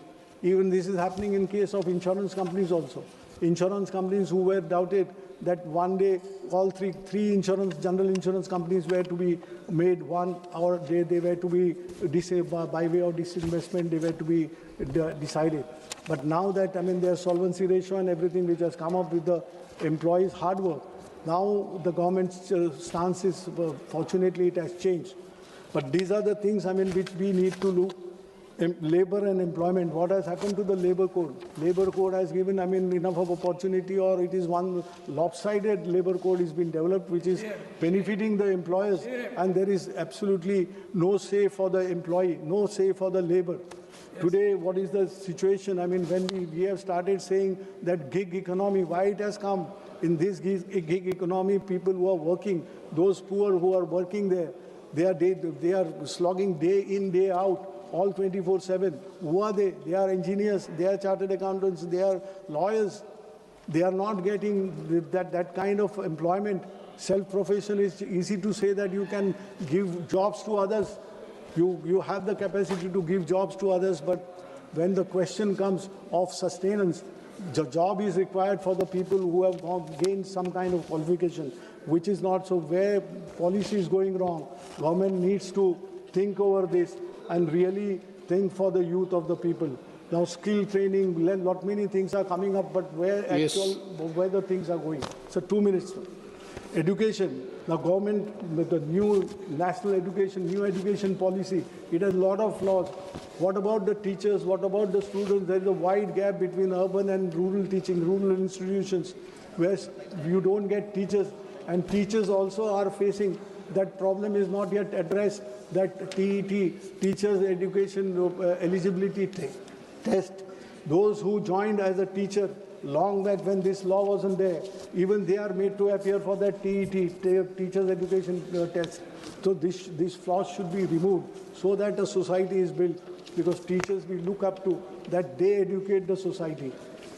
So as far as health is concerned, health, whatever provisions and allocations are there, they're not up to 2.5% as declared by the government, not provision of 2.5% to the GDP.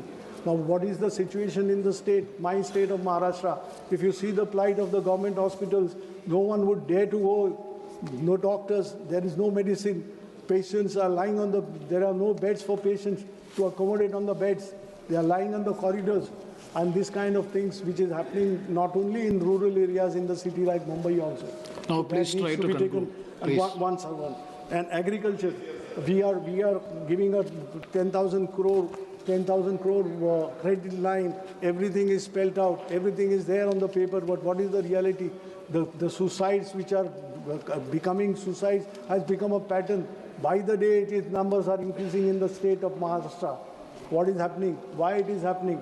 Pradhan Mantri Fasal Bima Yojana, really is it working? It is on the paper. Why, when a farmer is paid a claim of rupees 3 and 6, you can imagine how that working is, what the formula is, who is formulated that, and what is the agencies doing, what are the people doing. And a poor farmer, his dreams are finished. He has nothing to look up to. And they are finishing their lives because there is nothing, no tomorrow for them. So last but not the least, the main is Manrega. Now it is renamed as VBG Ramji. But what is the basic character of this scheme itself is changed. Now it is the government, if needed, the central government was funding 90% of it, 100% of it. But now if it is needed by the state would request the guarantee of days. We've shown that it is 100 it is extended from 100 to 125 days. What is the use of it? You have changed the character, killing the Manrega, killing the poor labor in the country. Yes, and thank you. To conclude, I'm just concluding, I would say that when we think that robots and AIs will be the future of tomorrow, Viksit Bharat, but see, government should ensure that people who are living human beings in India, they are taken care of before the AIs rule over. Thank you. Thank you very much. Next speaker, Sri Dileshwar Kameti. Please. Dileshwar Kameti.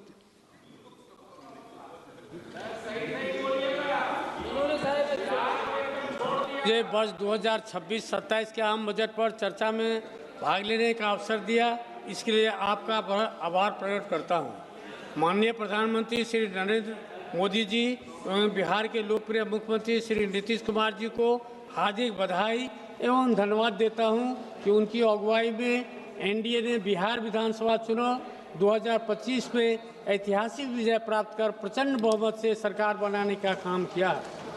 महोदय, समावेशी विकास का यह आम budget वाकई में राष्ट्रहित और जनहित के लिए अमृत एवं संजीवनी के रूप में कार्य करेगी।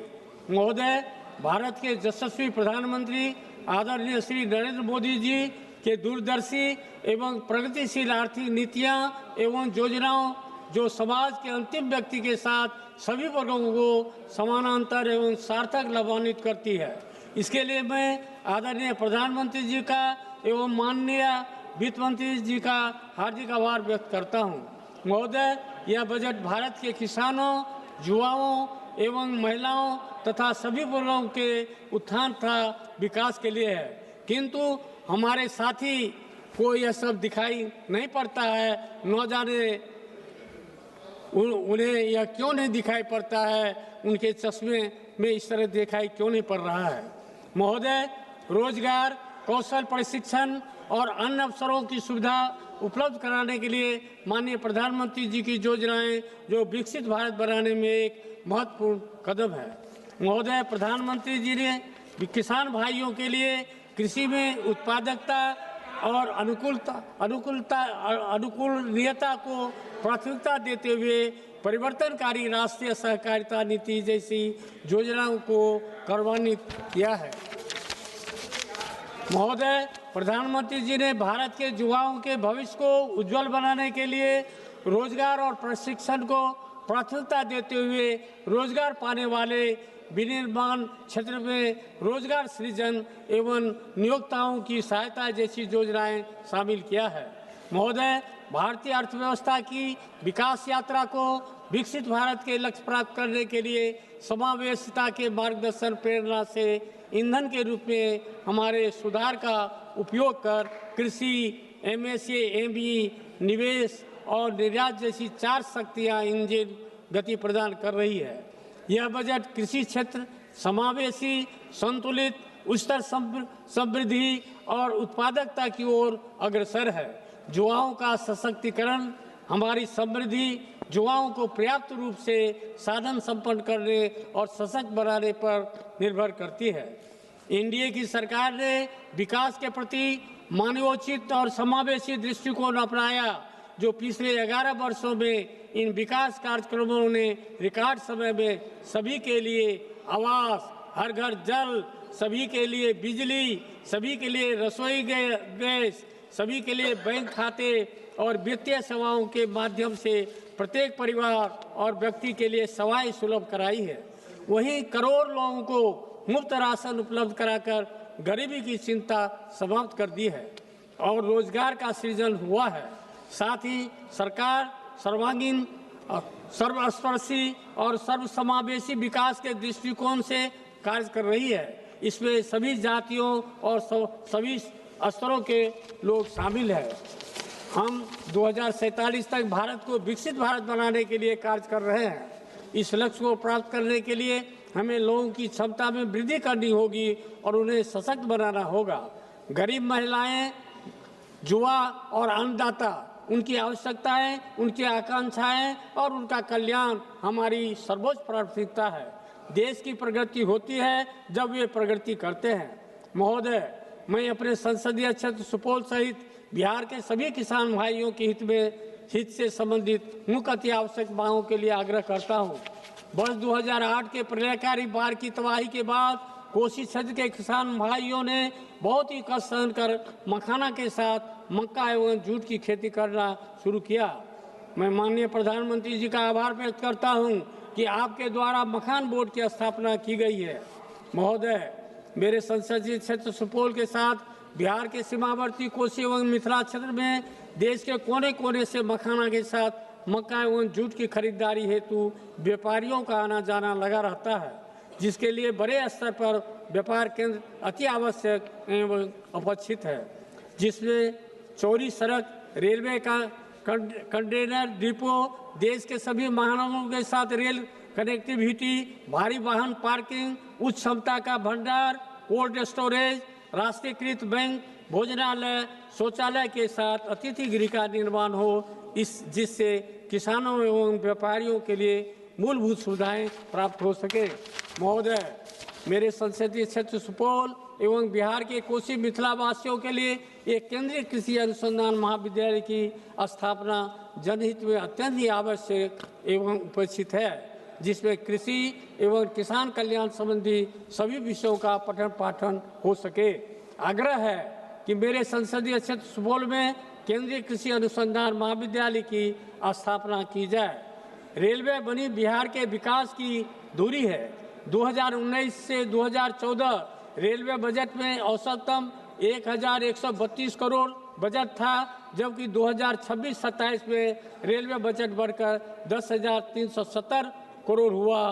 बढ़ा हुआ बजट सीधे सीधे परियोजनाओं, रोजगार और बेहतर सेवाओं में तब्दील होता दिख रहा है, जिसका सीधे लाभ बिहार को मिल रहा है। महोदय, अपने संसदीय क्षेत्र सुपौल में रेलवे संबंधी मुख्य अति आवश्यक समस्याओं का समाधान के लिए माननीय प्रधानमंत्री जी एवं माननीय रेल मंत्री से आग्रह करता हूं कि पूर्व मध्य रेलवे अंतर्गत सीतामढ़ी, जयनगर, भाया निर्मली तथा ललितग्राम वीरपुर नई रेल लाइन परियोजना का शिलान्यास कर यथाशीघ्र निर्माण कार्य शुभारंभ कर तथा रेल परिचालन करने की कृपा की जाए।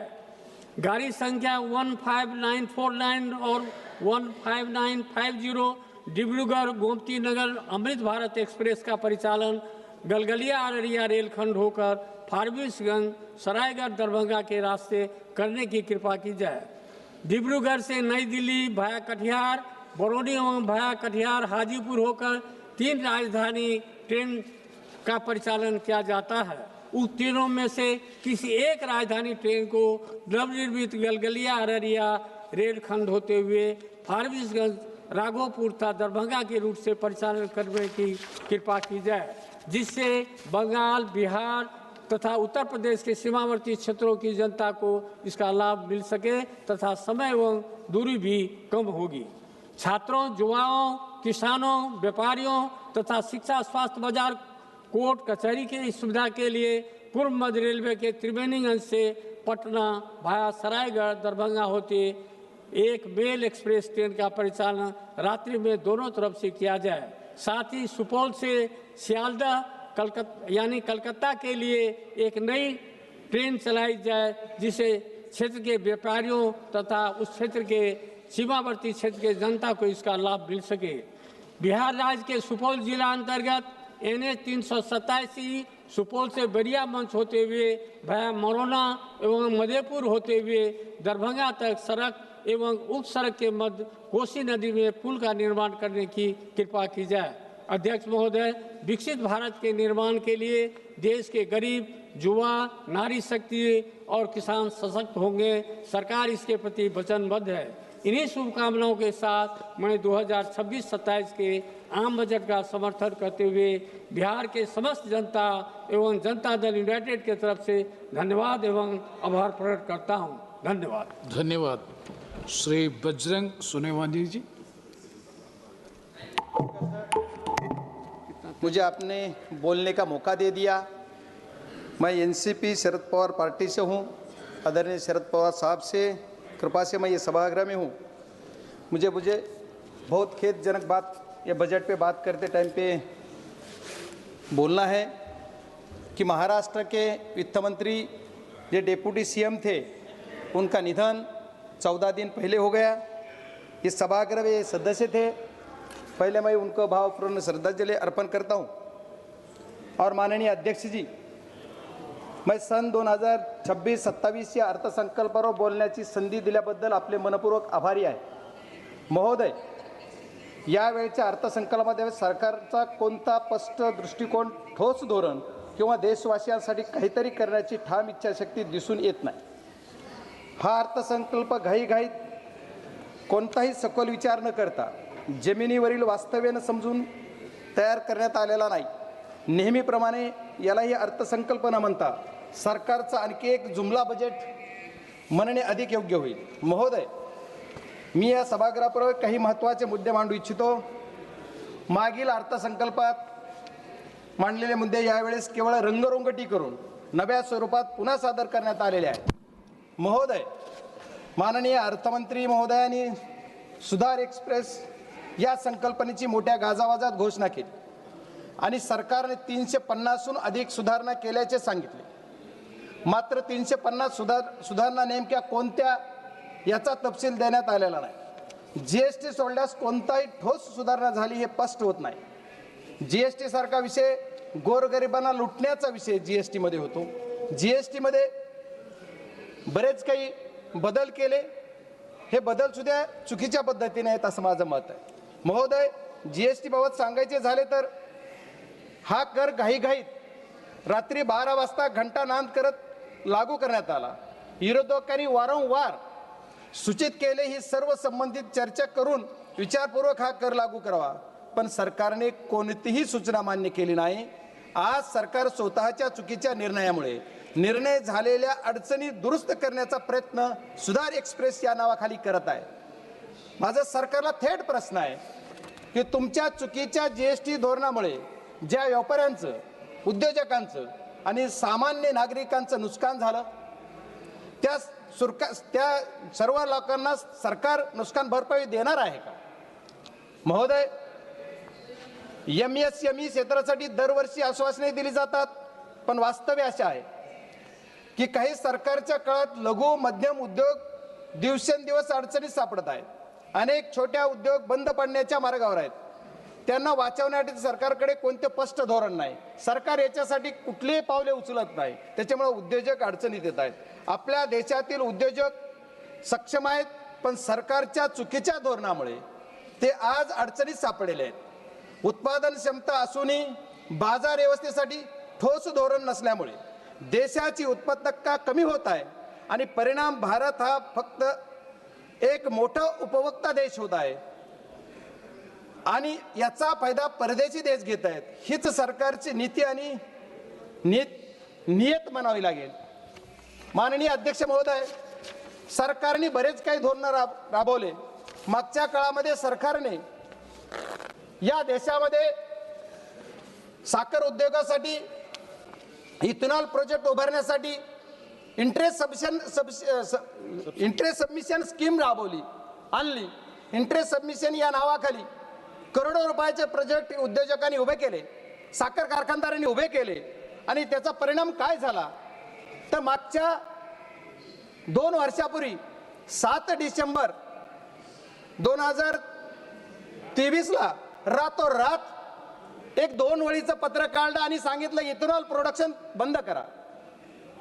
माननीय अध्यक्ष महोदय, आपके माध्यम से मैं अर्थ मंत्री जी के कहना चाहता हूं कि अर्थ मंत्री जी ने ये करने से जो उद्योजक है उनका कितना घाटा हो गया, ये कभी सभागृह को बोलना चाहिए, देशवासियों को बोलना चाहिए. परिणाम क्या हो गया तो ये देश के जो किसान है, किसान का जो माल पैसा मिलने वाला था, किसान का पैसा उनको कम मिल गया क्योंकि ये रातों रात बंद कर दिया. ये बहुत बड़ी बात है.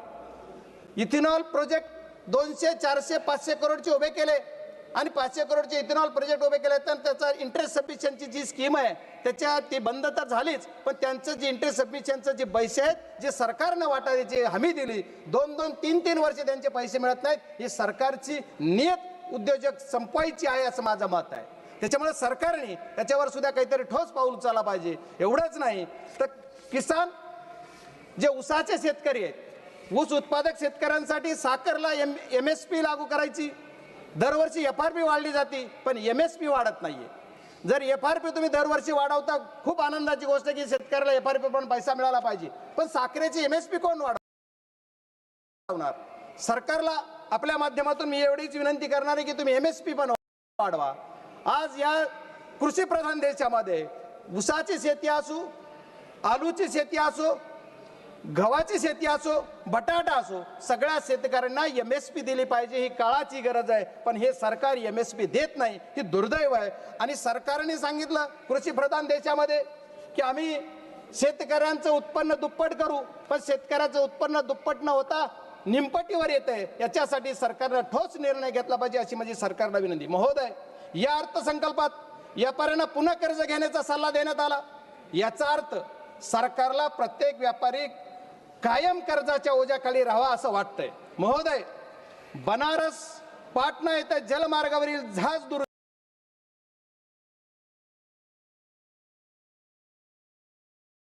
कारखान्याची घोषणा करण्यात आली. मात्र नद्यामधील पाण्याची पातळी कमी असल्याने हे जलमार्ग प्रकल्प आधीच अपयशी ठरत असताना अशा घोषणा कितपत व्यावहारिक आहेत यात हाच प्रश्न मला पडतो. महोदय, आरोग्य क्षेत्रावर बोलताना आरोग्य क्षेत्राबाबत मोठमोठ्या घोषणा केल्या जातात, पण आज ही देशातील अनेक रुग्णालयामध्ये पुरेसे डॉक्टर नाहीत, नर्सेस नाहीत, कर्मचारी नाहीत आणि आवश्यक उपकरणाची कमतरता आहे. विद्यमान आरोग्य पायाभूत सुविधाकडे सरकारचे लक्ष आहे असं वाटत नाही. कारण माझ्याच मतदारसंघातील बीड जिल्ह्यातील अंबाजोगाई येथे स्वामी रामानंद तीर्थ ग्रामीण रुग्णालय वैद्यकीय महाविद्यालय हे 5 ते 6 जिल्ह्यामध्ये एकमेव आधार आहे. दररोज तिथं 2,500 ते 3,000 रुग्ण OPD साठी येतात, पण तिथे आजही डॉक्टर, स्टाफ, नर्सर, कर्मचारी यांची आवश्यकता असून व उपकरणे तीव्र कमतरता आहे.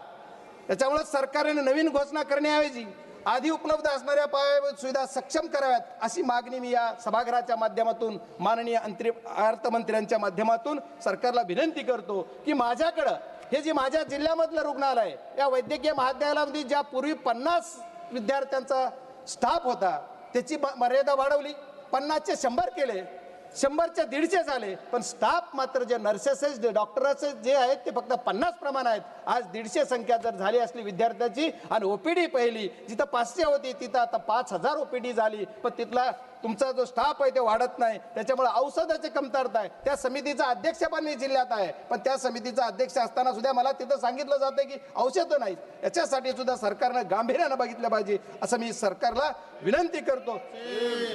या अर्थसंकल्पातील सर्वात हास्यास्पद बाब म्हणजे शहरी आर्थिक क्षेत्र क्रमांक 39 तब्बल 11 वर्षांनंतर सरकारला टियर 2 व टियर 3 शहरी देशाच्या प्रगतीत योगदान देऊ शकतात हे कळले. याचा अर्थ गेली 11 वर्षे नागरिकांना शहरी नागरिकांना दुय्यम दर्जाची वागणूक देण्यात आली, हीच सरकारची अप्रत्यक्ष कबुली आहे. महोदय, माझा जिल्हा तसा विचार केला किंवा मी ज्या जिल्ह्यातून येतो तो जिल्हा ग्रामीण भागात आहे. महोदय, माझ्याकडे माझी जी ओळख आहे कि किसान का बेटा बोल के मेरी पहचान है, इसलिए मैं रिक्वेस्ट करता हूं सर की शेतकऱ्यांना न्याय मिळाला पाहिजे. कृषी प्रधान देशामधल्या माझ्या शेतकऱ्यांना न्याय मिळाला पाहिजे ही माझी मागणी. काजू आणि चंदन अशा सर्व चर्चेला उल्लेख अर्थसंकल्पात करण्यात आला. काजू आज सर्वसामान्यांच्या आवाक्याबाहेर आहे आणि चंदन उत्पादक दक्षिण भारतातील शेतकरी आपल्या मालाच्या विक्रीसाठी त्रस्त आहेत. ही किती लाजिरवाणी घटना आहे की आपल्याला जे तुम्ही लावायला सांगताय, प्रोत्साहन देताय आणि परत पुन्हा माल विक्रीला तुम्ही चालना देत नाही किंवा माल घेत नाही, ही अत्यंत खेदजनक बाब आहे. माननीय महोदय, माझा जिल्हा ग्रामीण आहे, माझा मतदारसंघ ग्रामीण भागाचा येतो. ग्रामीण भागाच्या ह्याच्यासाठी आपण जर विचार करायचा झाला तर आमच्याकडे आमच्या महाराष्ट्राचे मुख्यमंत्री महोदयांनी 14 ते 19 या काळामध्ये सरकार होतं त्यांचं, त्यावेळेस त्यांनी वॉटर ग्रेड ही योजना मी माझ्या बीड जिल्ह्यासाठी आणेल अशी एक घोषणा केली.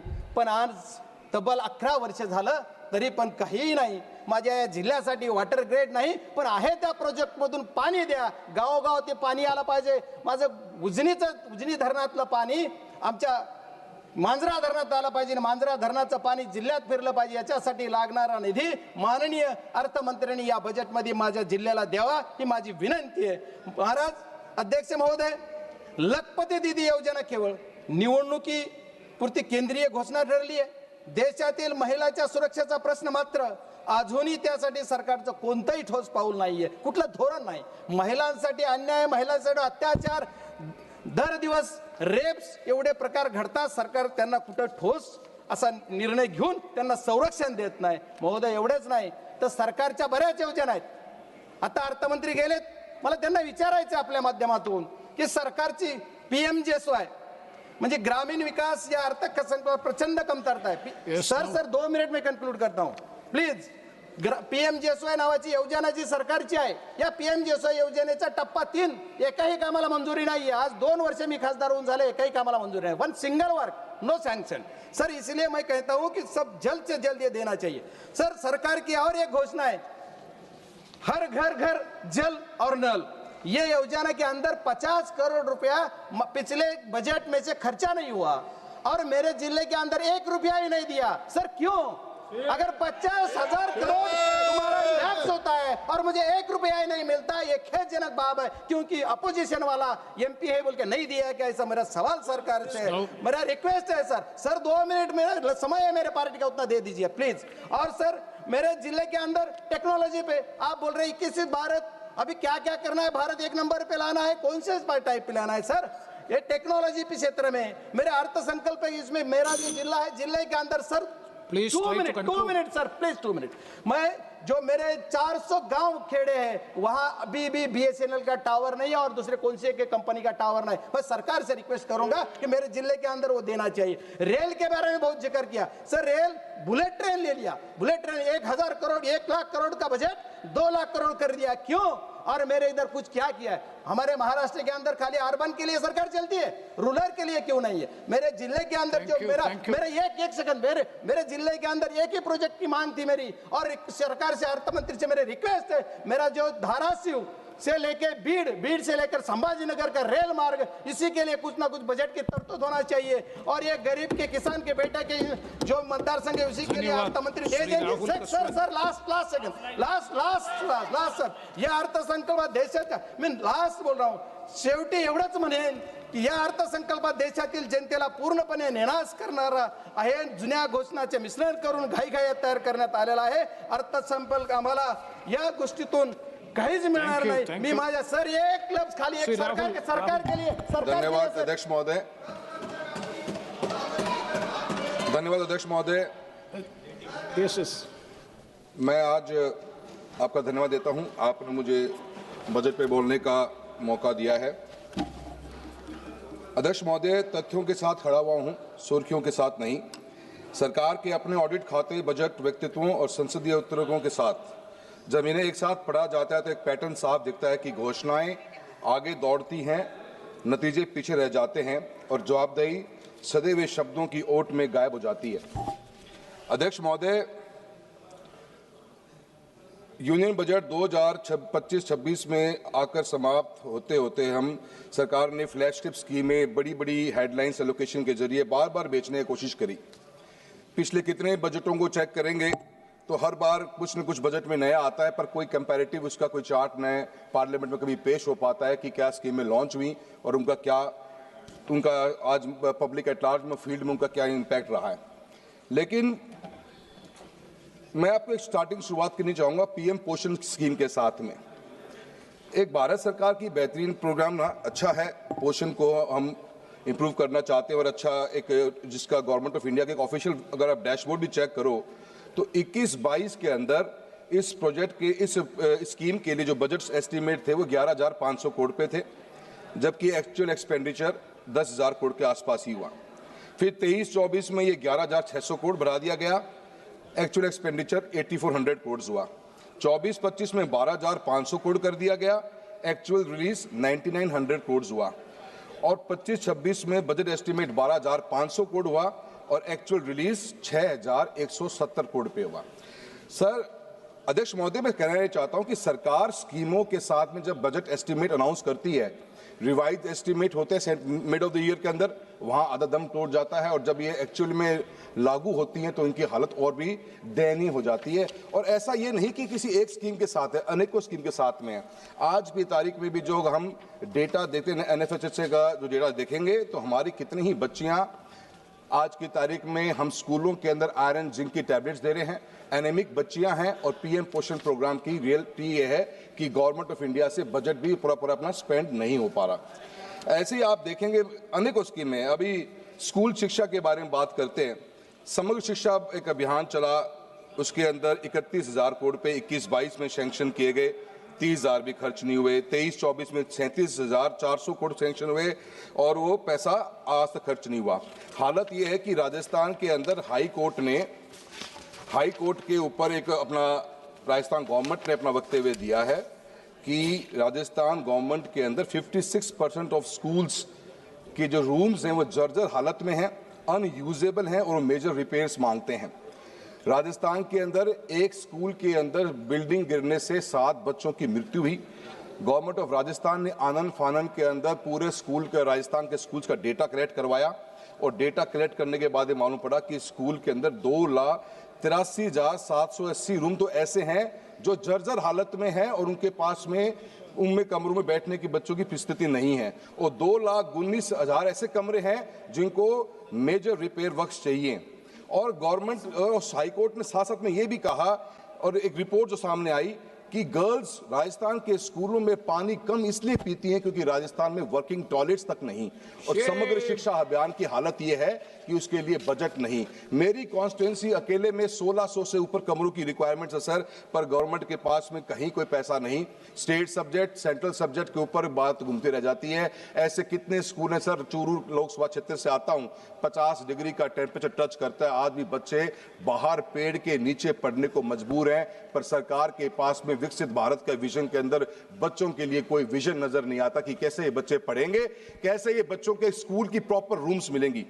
ये हालत समग्र शिक्षा अभियान की है। अभी सरकार ने बहुत अच्छा एक नया अनाउंसमेंट किया है, हर बार अनाउंसमेंट होता है। अभी इस बार के बजट में AVGC कंटेंट क्रिएटर लैब्स खोली जाएंगी, animated, visual effects, gaming and comics की लैब्स खोली जाएंगी। 15,000 लैब्स खोली जाएंगी, बड़ी अच्छी उम्मीद है। पर कहाँ से इनकी हम ट्रेनर्स कहाँ से लेके आएंगे, ट्रेनर्स को हम स्किलिंग कैसे देंगे, कैसे इनके इक्विपमेंट्स आएंगे, कौन रख रखाव करेगा। अटल टिंकरिंग लैब्स खुली, आज उनका असेसमेंट कहीं हमारे पास में नहीं है। अनाउंसमेंट के बाद में अनाउंसमेंट है, पर कहीं भी ये चीज समझ में नहीं आता कि कैसे स्कूली शिक्षा के अंदर आगे बढ़े। सर, राजस्थान के अंदर हालत तो ये है कि आज की तारीख में मेरी कॉन्स्टिट्यूंसी में 83% स्कूल्स में हम बच्चों को आर्ट्स पढ़ा रहे हैं। मात्र 17% ऑफ स्कूल्स, गवर्नमेंट स्कूल्स में सिर्फ साइंस और कॉमर्स है। उन 17% स्कूलों में से 53% स्कूलों के पास में कोई वर्किंग लेबोरेटरीज नहीं है। कौन सा बच्चा, डिजिटल एज की हम बात करते हैं, हम AI टेक्नोलॉजी की बात कर रहे हैं, कैसे बच्चे तैयार होंगे। शिक्षा के प्रति सरकार की इतनी जबरदस्त उदासीनता है जिसके बारे में जितना बोला जाए उतना कम। जवाहरलाल नेहरू जी ने इस देश के अंदर 1960s में एक स्कूल का कॉन्सेप्ट क्रिएट किया, केंद्रीय विद्यालय, नवोदय विद्यालय। इनकी सक्सेस रेट आज भी 95-97% से ऊपर जाती है।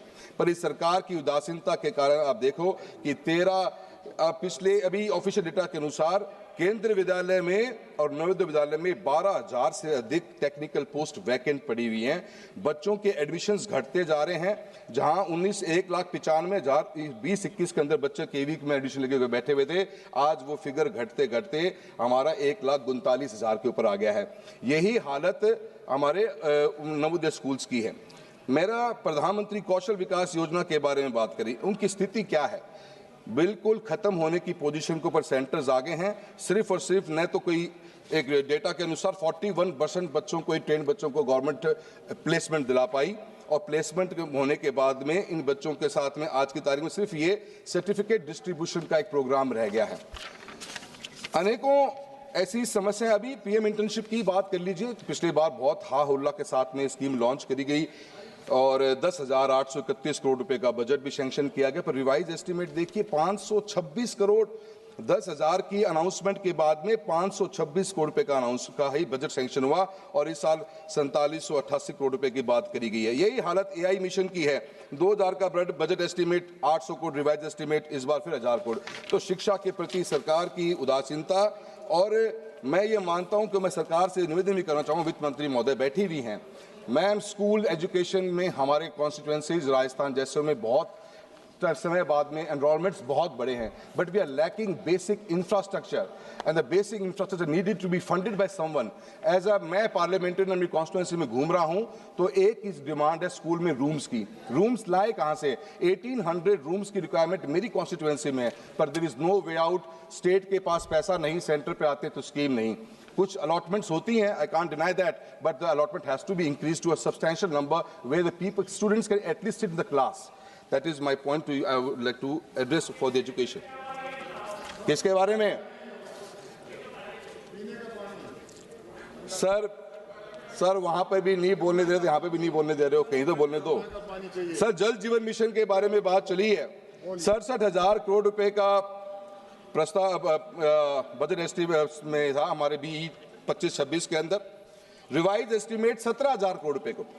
इसका मतलब 50,000 करोड़ रुपए का हम जो बजट खर्च नहीं कर पाए, या बजट को हमने चेंज करने की कोशिश करी।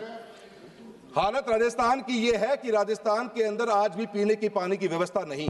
आज मेरी कॉन्स्टिट्यूएंसी के अंदर भी, या राजस्थान में ऐसे कितने ही टेंडर्स हैं जो जल जीवन मिशन के ओपन तक नहीं हो पाए हैं।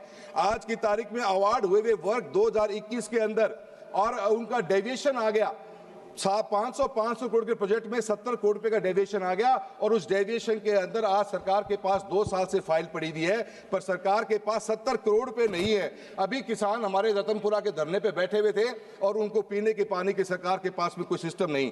जल जीवन मिशन को बंद करने का काम कर दिया गया है। कहीं सरकार हाथ पे हाथ रख के बैठ गई है, पानी के लिए पैसा देने के पास सरकार के पास कोई विजन नहीं।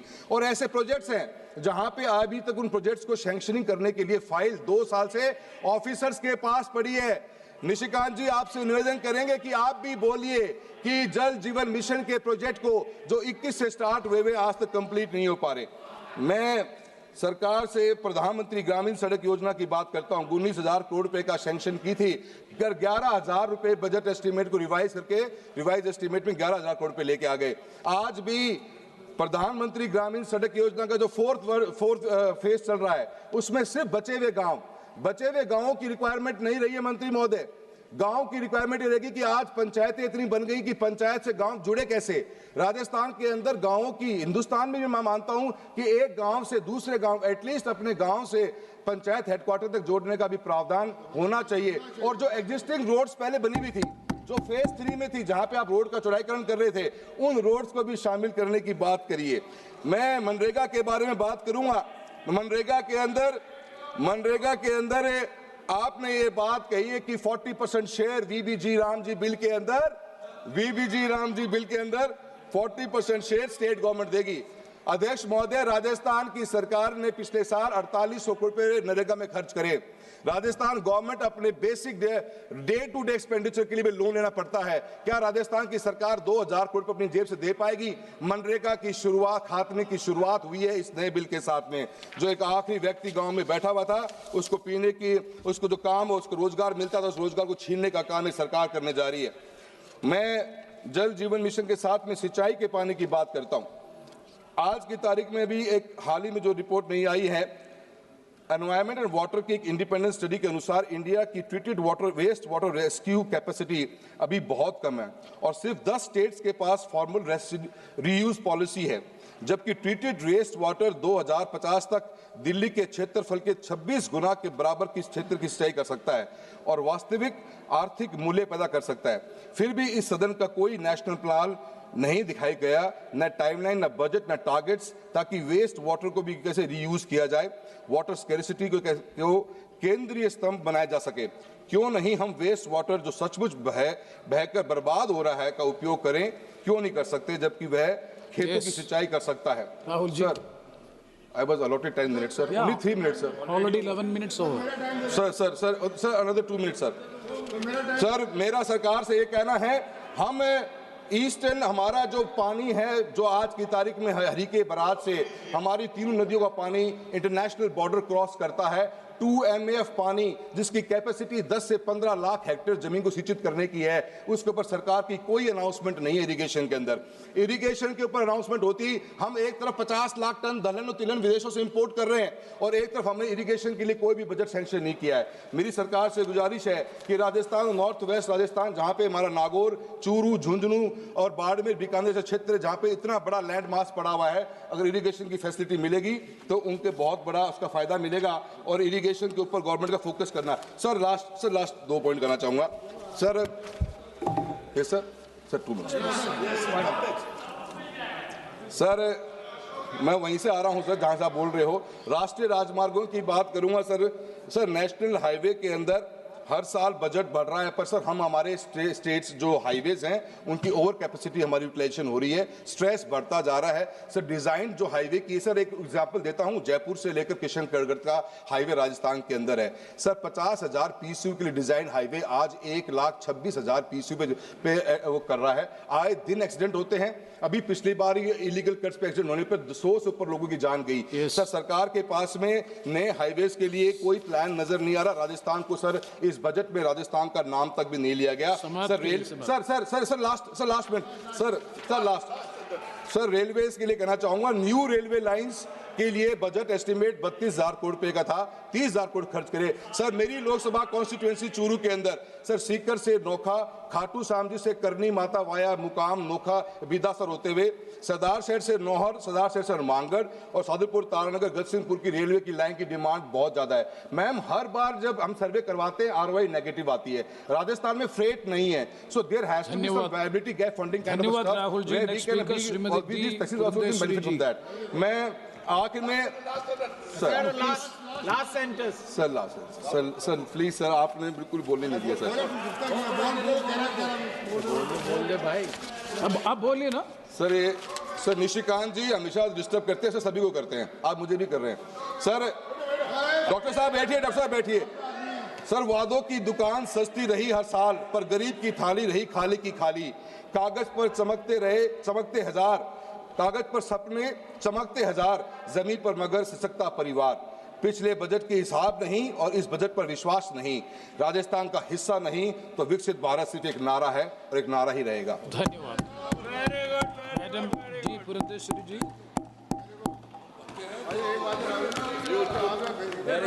Thank you, Chair, for giving me the opportunity to participate in this very important discussion on the budget that was presented by the Honorable Finance Minister, Srimati Nirmala Sitharaman ji. Sir, I would first like to begin by congratulating her on her 9th consecutive budget that she had presented in the Parliament. Sir, the budget gives us a clear message about India's long-term priorities, and it also emphatically states, sir, where India intends to position herself in the unfurling global economic scenario. Sir, it also clearly states that the budget intends to balance growth and macro stability. So the challenge before the Honorable Finance Minister, as she was charting out the budget, was that she had to ensure momentum alongside building resilience. Sir, we had a growth of around a GDP of around 7%, inflation being low, and a fiscal deficit in the right direction. This was the momentum that was there in the country, sir, but we needed to build our resilience against the global trade, which was in a flux. Sir, the fiscal deficit of 4.3%, which is marginally lower than the 4.4%, only emphasizes that the focus of the finance minister has been on continuity rather than ambition.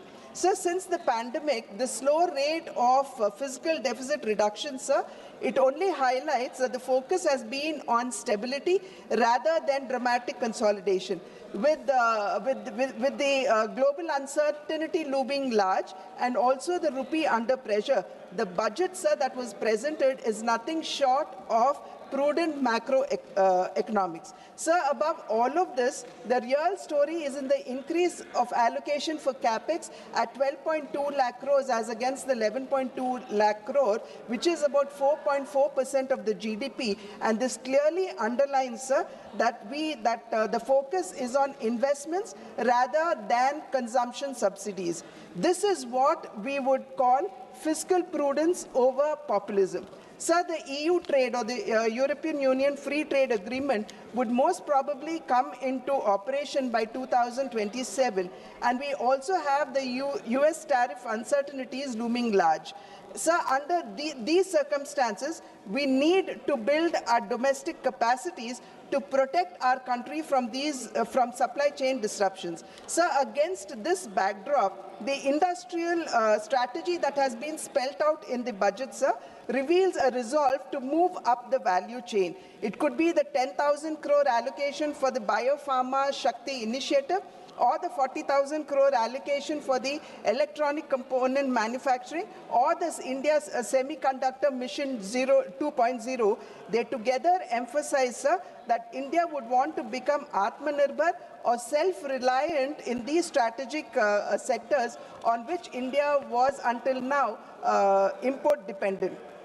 Sir, there is also renewed emphasis on service sector, and we know that the contribution of service sector to our GDP is around 55%, and it dominates our exports as well. So common safe harbor margins of 15.5% and the threshold enhancement from 300 to 2,000 crores only emphasizes that India's software, they still remain our reliable foreign exchange earners. So the proposed Education to Employment and Enterprise Standing Committee aiming at 10% of the global service market underscores this, and the expansion of Ayush and Khelo India mission only reveal the intent of extending or diversifying service exports beyond technology. Sir, there has also been emphasis on rare earth mineral corridors. Today, sir, we are faced with an external environment in which trade as well as multilateralism is in danger, and access to supply chains are being disrupted.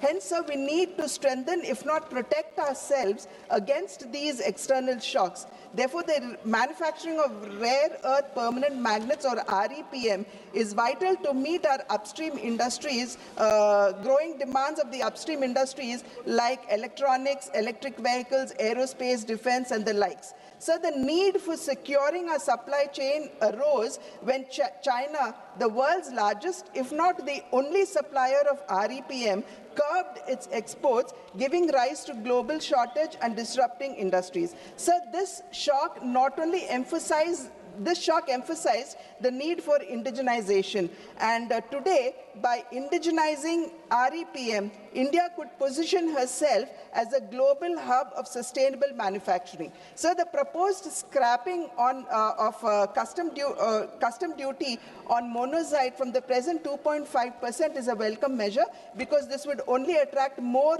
investments in REPM and also improve the employment opportunities for our own children. So the states in which monazite is largely found is Kerala, Tamil Nadu, Andhra Pradesh, Orissa, Jharkhand, Maharashtra, Gujarat and West Bengal, with Andhra Pradesh, Kerala, Tamil Nadu and Orissa contributing 89% of the 12.73 million ton monazite reserves in our country. Sir, I would only request the Honorable Finance Minister here, sir, that we would need to work closely with the states for the single window clearances as well as land subsidies, because this is largely in the control of the states, and this would also hasten and quicken investments into our country in REPM. Alongside, sir, I would also request the Honorable Finance Minister to consider applying PLI or performance-linked incentives for the mining of rare earth minerals, because as the very name states, sir, they are rare earth minerals, and we need our efficacy to improve in mining of rare earth minerals, and also apply PLI to REPMs too. Sir, the budget further, sir, it simplifies customs tariff by rationalizing exemptions and focusing on effective rates. Sir, the ripple effect of this would be that our domestic manufacturing sector would be strengthened and our exports would improve. Sir, customs today are moving towards trust-based, digitally AI-assisted framework, marking a significant stride towards ease of doing business. So the targeted exemptions, sir, and process reforms, they aim at reducing the input costs that would improve certainty for long gestation and capital incentive projects. So manufacturing is the central pillar of our Indian economic growth, and its contribution to the GDP is around 16 to 17%. So it is much lower than what many of the other countries, for example, China has. However, sir, the duty-free imports for leather and footwear industry, the extension of export obligation period under the advance authorization scheme from 6 months to 1 year, the announcement of the scheme to support production of high-value, technologically advanced construction and infra components, and for the MSMEs, the removal of the rupees 10 lakh per consignment cap on courier exports would not only improve our access to foreign markets, but would also strengthen our local manufacturing sector as well. So in the health sector, the customs duty exemption on 17 additional drugs, so this is over and above the exemption that was given for the cancer drugs earlier in her earlier budget, and medicines as well as on key diagnostic components, it only indicates the commitment of the NDA government to the well-being of its citizens. So this reduction in customs duty would provide immediate relief to patients who are suffering with cancer and rare diseases, signaling a policy towards affordable health care. So this is alongside the Ayushman Bharat, the Jan Aushadhi Kendras, which are already in place in our country. So the PLI allocation for the auto sector has been increased, sir, which is a very welcome measure. But I would also appeal to the Honorable FM to reconsider the 45% reduction in the PLI for the lithium-ion cells, sir, because this is rather important. So the exclusive economic zones, or the EEZ, they span about 2.3 million kilometers in the Indian Ocean, and making fish caught in the EEZ duty-free will not only reduce operational costs, sir, but would also recognize the fish catch as Indian catch, and if it lands on other shores, then it would be considered as exports. Many countries, sir, like US and China, they actually follow this route, and this would actually unlock the economic potential of our country's marine resources. So this would also, beyond boosting deep-sea fishing, facilitate harvesting high-value fish like tuna, marlin, sailfish, and the likes. Presently, sir, Indian fishing vessels, they are not well equipped for long-distance operations, and this would actually call for investments in vessels with onboard freezing facilities as well, opening up a sea of opportunity for our fisherfolk. Sir, the limit for duty-free imports on specified inputs used for processing seafoods has been increased from 1% to 3%, sir, over the previous year's export turnover, and this would actually ease the pressure on the marine sector by bringing down the cost of production at a time when one of our largest export earners is actually facing a crisis of the high US tariffs, which have now been, of course, reduced.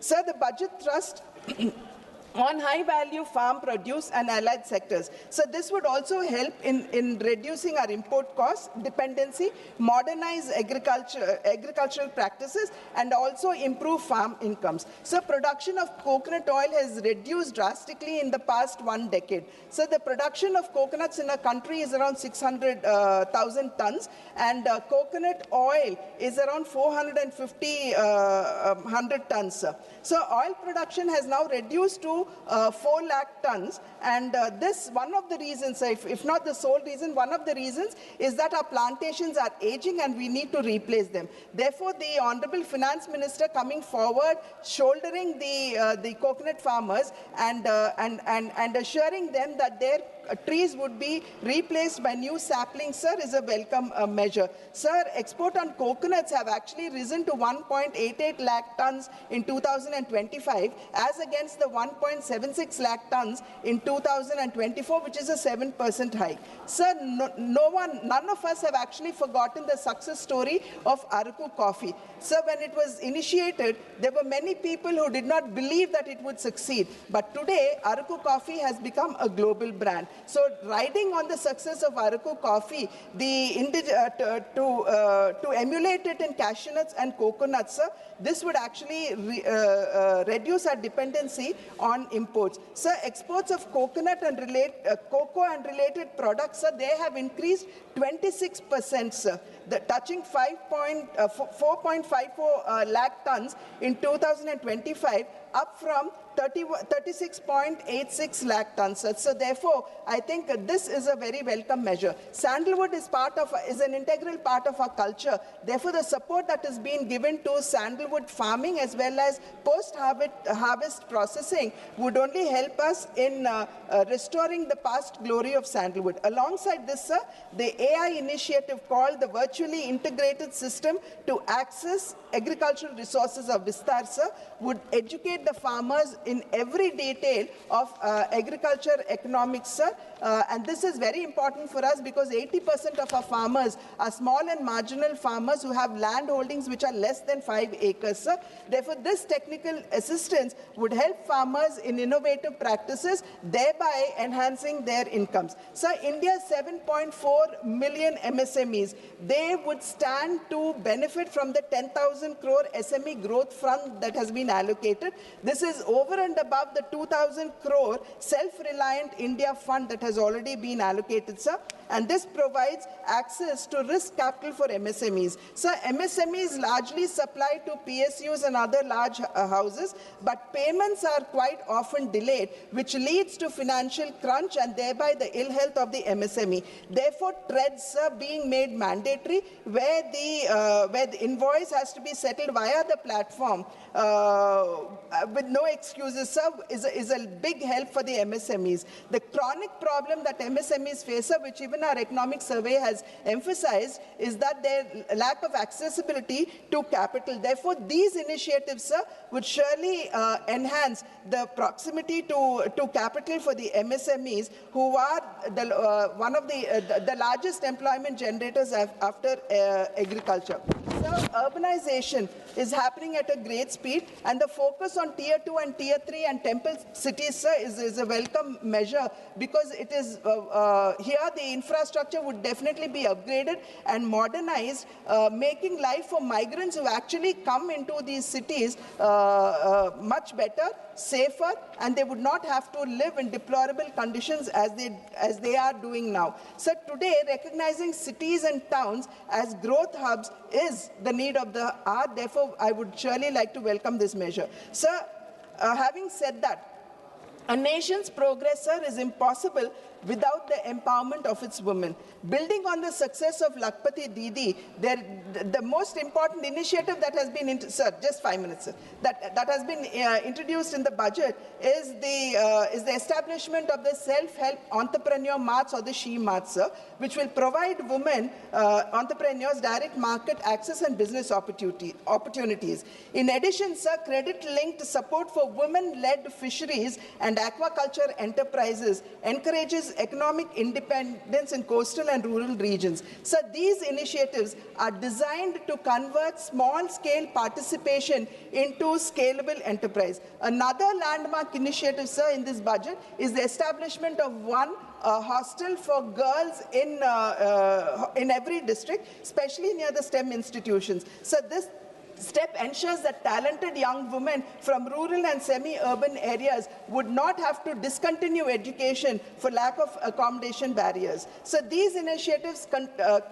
collectively strengthen financial inclusion, education access, and entrepreneurial growth for women, converting empowerment into leadership.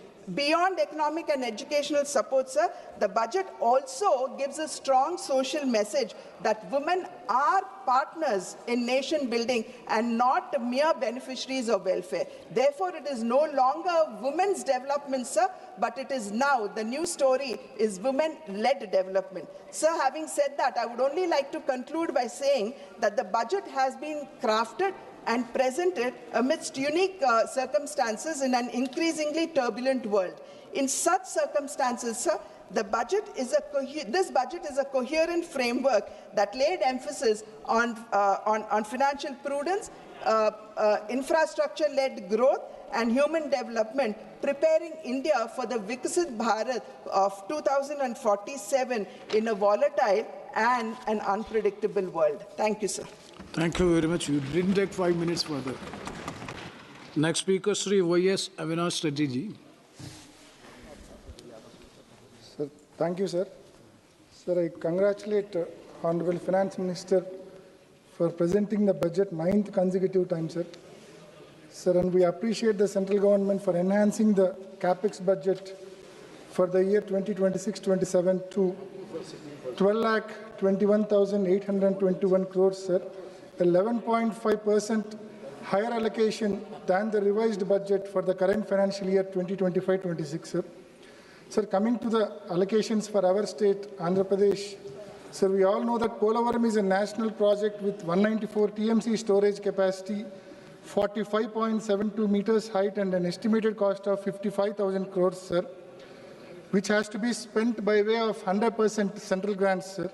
Sir, in the 2026-27 budget, an amount of 3,320 crores is allocated. There is a specific mention in the budget presentation that the revised cost of project is 30,436 crores for completion up to MDDL of 41.15 meters, and the balance central grant for the project is limited to 12,157 crores. Sir, at 41.15 meters, only 75 TMC of water can be stored. The objectives envisaged cannot be achieved if the project is restricted only to 41.15 meters height with only 75 TMC storage, sir. Sir, we on behalf of ISRCP bring to the notice of Government of India that this national project should be constructed up to 45.72 meters height, 194 storage capacity, 194 TMC storage capacity with an estimated and sanctioned amount of 55,000 crores, sir. Any change, any reduction to the sanctioned amount will severely affect the interests of crores of farmers across the state, sir. And we also request the Government of India to revisit and issue environmental clearance to Rayalaseema lift irrigation scheme. Earlier in March 2025, it was rejected. EC was rejected due to lack of persuasion by the present state government, sir. Sir, I seek to draw your attention regarding the borrowings of our state, Andhra Pradesh, sir. During 2019 to 2024, YSRCP tenure, considering all forms of liabilities, an amount of 3,32,000 crores was borrowed, sir. Whereas in the present tenure, in a span of just 20 months, an amount of 3,20,000 crores is contracted for borrowing so far, sir. Sir, generally all kinds of borrowing put together should not exceed 3.5% of state's GDP, sir. For instance, during 2014 to 19, the then state government borrowed 17,000 crores beyond their limit, and this excess borrowing was deducted from the borrowing limit of the next government during 2019 to 2024, sir. Sir, if the present pace of borrowing is continued, just like the President stated above, the borrowing limits of the next government will be deducted due to the present government's over-excess borrowings, sir. The next government will not be in a position to pay even salaries and pensions if this abnormal pace of borrowings is permitted. Sir, our state government is raising off-budget borrowings, sir. In May 2025, an amount of 9,000 crores was borrowed by way of APMDC NCD issuances. The worst part here is private lender was given direct access to draw his servicing amount from the Consolidated Fund of Andhra Pradesh, sir, which is highly unconstitutional and unprecedented, sir. Sir, in December 2025, 5,750 crores was borrowed by way of APSBCL bonds. Sir, and recently, State Cabinet cleared a borrowing of additional 11,850 crores by way of APSBCL NCD issuances, sir.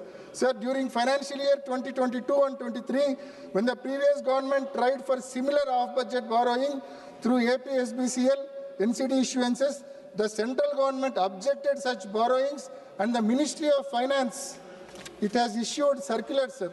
Ministry of Finance has issued circular, wrote a letter to the Special CS of Andhra Pradesh Finance Department dated 27th March 2023 and stopped the state from taking such an off-budget borrowing. Sir, this kind of off-budget borrowings will have long-lasting ramifications.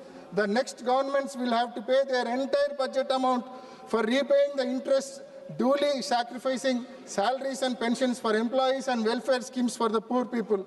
I request the Honorable FM to give clarity on this issue during her reply, sir.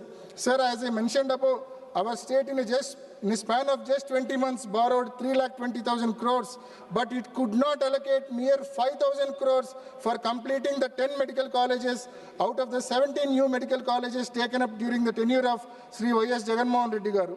Sir, bids are called for privatization the government medical colleges and hospitals, which will directly impact the poor, as they will not be in a position to afford costly treatment in these privatized hospitals, sir. Sir, an allocation of 96,000 crores is made for VBG Ramji scheme, which is new MGNREGS scheme, sir. Sir, state share is increased from 10% to 40%, because of which it is highly unlikely that the allocated amount is completely spent in the year 2026-27. We request the Government of India to implement the new scheme VBG Ramji with 90:10 ratio for our state, Andhra Pradesh, on par with other northeastern states, as our state's financial condition is very, very weak, sir. Sir, we request the Government of India to set up steel plant at Kadapa, which is part of assurance given to the Andhra Pradesh as part of AP Bifurcation Act 2014, sir. We brought this issue to the notice of this August House several times, and we once again request government to fulfill its promise, sir. Sir, we request the Government of India to stop privatization of Vizag steel plant, and also request to allocate grant to clear the present dues of Vizag steel plant, sir. Sir, Kadapa to Bangalore railway line was sanctioned in 2010 with an outlay of 2,700 crores, sir. Sir, till date, only 10% of the work is completed, sir. We request the Government of India to allocate sufficient funds for completion of this project. Initially, this project was sanctioned on 50:50 cost-sharing basis between central and state governments, sir. Sir, post-bifurcation, AP is not in a position to contribute its 50% share, sir. So, AP government has already requested the Government of India to complete this project with 100% central funds. Sir, we request the Government of India to consider the same and expedite construction of this new railway line between Kadapa to Bangalore, sir. With these submissions, I conclude my speech on discussion on union budget. Thank you, sir. Thank you very much. Next speaker, Sri Lalji Vamaji. धन्यवाद मान्यवर, आपने अवसर दिया सामान्य चर्चा में हिस्सा लेने के लिए। माननीय वित्त मंत्री जी ने 9वां बजट प्रस्तुत किया। हम लोगों की अपेक्षा थी कि देश और प्रदेशों के लिए बहुत कुछ इस बजट में आएगा, लेकिन खोदा पहाड़ निकली चूहिया। मान्यवर, ये बजट माननीय मंत्री जी ने बताया विकासोन्मुख, समावेशी और भविष्यवादी बता रही हैं, लेकिन ज़मीनी सच्चाई से यह है कि यह बजट महंगाई से त्रस्त जनता को राहत नहीं देता, बेरोजगार युवाओं को आशा नहीं देता, किसानों को सुरक्षा नहीं देता और स्वास्थ्य शिक्षा जैसे मूल क्षेत्रों में निवेश से कतराता है। यह बजट आंकड़ों की बाजीगरी है, जनता की ज़रूरतों का समाधान नहीं है। माननीय मंत्री जी ने सुधार एक्सप्रेस कहा, सुधार एक्सप्रेस नहीं, उधार एक्सप्रेस है। ब्याज पर 26.25% इस बजट का 53,47,315 करोड़ में से करीब 26.25% केवल ब्याज पर खर्च किया जा रहा है। मान्यवर, बजट पहले बड़ा बनाया जाता है और फिर खर्च नहीं हो पाता। अभी 9 महीने बीत गए, 41% से ज़्यादा पिछले इस वित्तीय वर्ष का बजट का खर्च नहीं हो पाया है। पिछले वर्ष जो संशोधित बजट है लगभग 1 लाख करोड़ रुपए कम हो गया है। दूसरे मान्यवर, माननीय मंत्री जी ने दूसरी बात का जो जिक्र किया है कि ये विकसित भारत का सबका साथ सबका विकास का बजट है, परंतु ये बजट सबका साथ नहीं देता। मान्यवर, इस देश में सबसे बड़ी आबादी ओबीसी का है, एसटी एससी का है, एसटी का। उसके हितों को अनदेखी करने का काम इस बजट में करने का काम किया गया है। आज रोजगार देने का सवाल है। देश में 45 केंद्रीय विश्वविद्यालय हैं, 38 विश्वविद्यालय के वाइस चांसलर सवर्ण है, एससी एसटी का उसमें नहीं दिया है। सारे जो केंद्रीय संस्थान है उसमें 80 से 64% पद पिछड़े और दलितों के खाली हैं। लगभग 10 लाख पद खाली हैं, उसके भर्ती का कोई इसमें खाका देने का काम इस बजट में नहीं किया गया है। माननीय, इसके साथ साथ आज देश की जो सबसे बड़ी समस्या है स्वास्थ्य की है। गरीब आदमी बीमार होता है, हृदय रोग से बीमार होता है, कैंसर से बीमार होता है, उसके लिए धन की व्यवस्था जो आयुष्मान भारत योजना है उसमें भी कोई एक पैसे की इजाफा करने का काम नहीं किया गया है, उसमें भी खर्च कम हुआ है। पिछला जितना बजट था उसमें भी खर्च करने का काम कम किया गया। दूसरी तरफ मान्यवर, इसी तरह से पिछड़े वर्गों का जो किसान है, किसान के ऊपर इस बजट का जहां 70% लगभग कृषि से संबंधित लोग गांव में हैं, उस पे केवल 3.04% बजट है। शिक्षा पर 2.60% बजट है। स्वास्थ्य पर केवल 1.95% टोटल बजट का हिस्सा आता है। हमने एक संकल्प लिया था कि जीडीपी का 2.5% स्वास्थ्य का बजट होगा, लेकिन ये बजट 0.5% भी जीडीपी का नहीं है स्वास्थ्य पर, जिसके कारण देश के तमाम लोग बीमारी के शिकार होते हैं, उनका इलाज नहीं होता, उनका घर बार भी बिकने का काम होता है। इसी तरह से किसान का जब समय आता है बुआई का, खाद की जरूरत पड़ती है, तो उस खाद में उसके उर्वरक की जरूरत है।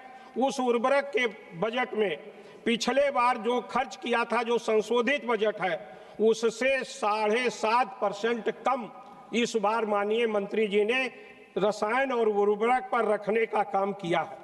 तो निश्चित रूप से ये किसान के हितों को संरक्षित नहीं करता। और दूसरा सबसे महत्वपूर्ण था कि आज अमेरिका से डील हुआ, हमारा मार्केट अमेरिका कैप्चर करेगा, किसान और तबाह होगा।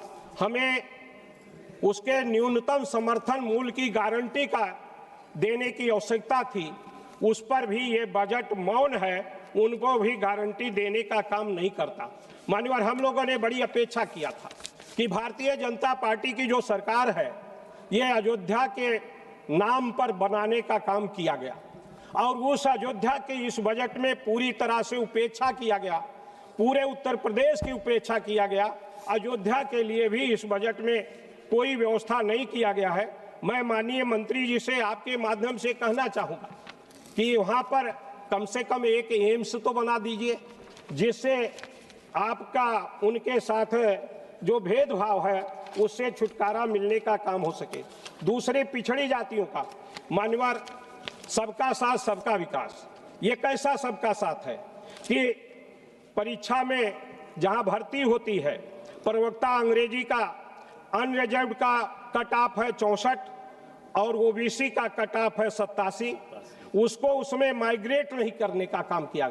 जबकि माननीय हमारे नेता ने कहा कि सुप्रीम कोर्ट का एक फैसला है, उस फैसले के आधार पर अगर पिछड़ी जात का व्यक्ति किसी लाभ को नहीं लिया है, न उम्र में न अटेम्प्ट में, तो निश्चित रूप से उसको अनरिजर्व्ड कैटेगरी में अगर उसका मार्क ज्यादा है तो उसको शामिल किया जाना चाहिए। इसमें वो शामिल करने का काम नहीं किया गया। इस माइग्रेशन न होने के कारण तमाम मान्यवर इसमें तमाम तरह की दिक्कतें आती हैं।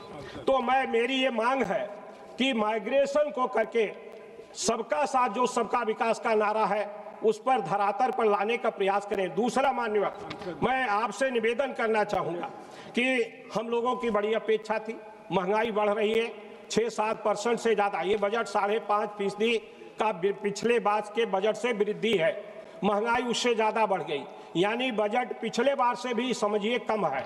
लेकिन दूसरी तरफ बड़ी अपेक्षाएं थी कि माननीय मंत्री जी 9वां बजट प्रस्तुत कर रही हैं, विकास मुखी बजट होगा, प्रधानमंत्री ग्राम सड़क की योजना के लिए ज्यादा धन दिया जाएगा, उसके लिए स्कीमें जो बनाने का है, जो उसका मानक तय किया गया है, उस मानक में सुधार किया जाएगा। हर विधानसभा हर लोकसभा क्षेत्र में सांसद के प्रस्ताव पर सड़कें ली जाएगी, उसका कोई इसमें समाधान नहीं है। दूसरी तरफ जो सांसद निधि है, सारे सांसदों को मान्यवर 5 करोड़ लंबे समय से चली आ रही, महंगाई 10 गुना बढ़ गया, निधि 5 करोड़ है, 1 किलोमीटर सड़क बनने में 1 करोड़ रुपया लगता है।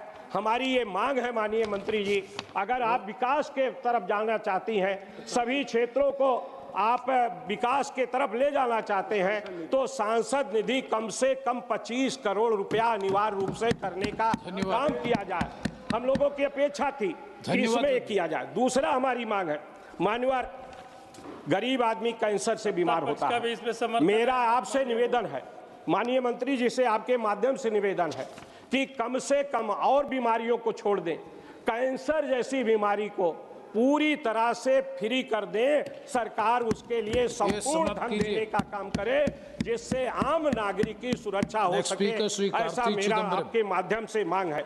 मान्यवर, एक निवेदन और करके मैं अपनी बात को खत्म कर रहा हूं। मान्यवर, महंगाई, ये बजट महंगाई से राहत नहीं देता, रोजगार की गारंटी नहीं देता, रोजगार कहा आउटसोर्सिंग को रोजगार माना है, इसी तरह से स्वास्थ्य शिक्षा में परिवार निवेश नहीं करता, सामाजिक न्याय को मजबूत नहीं करता। बैठे।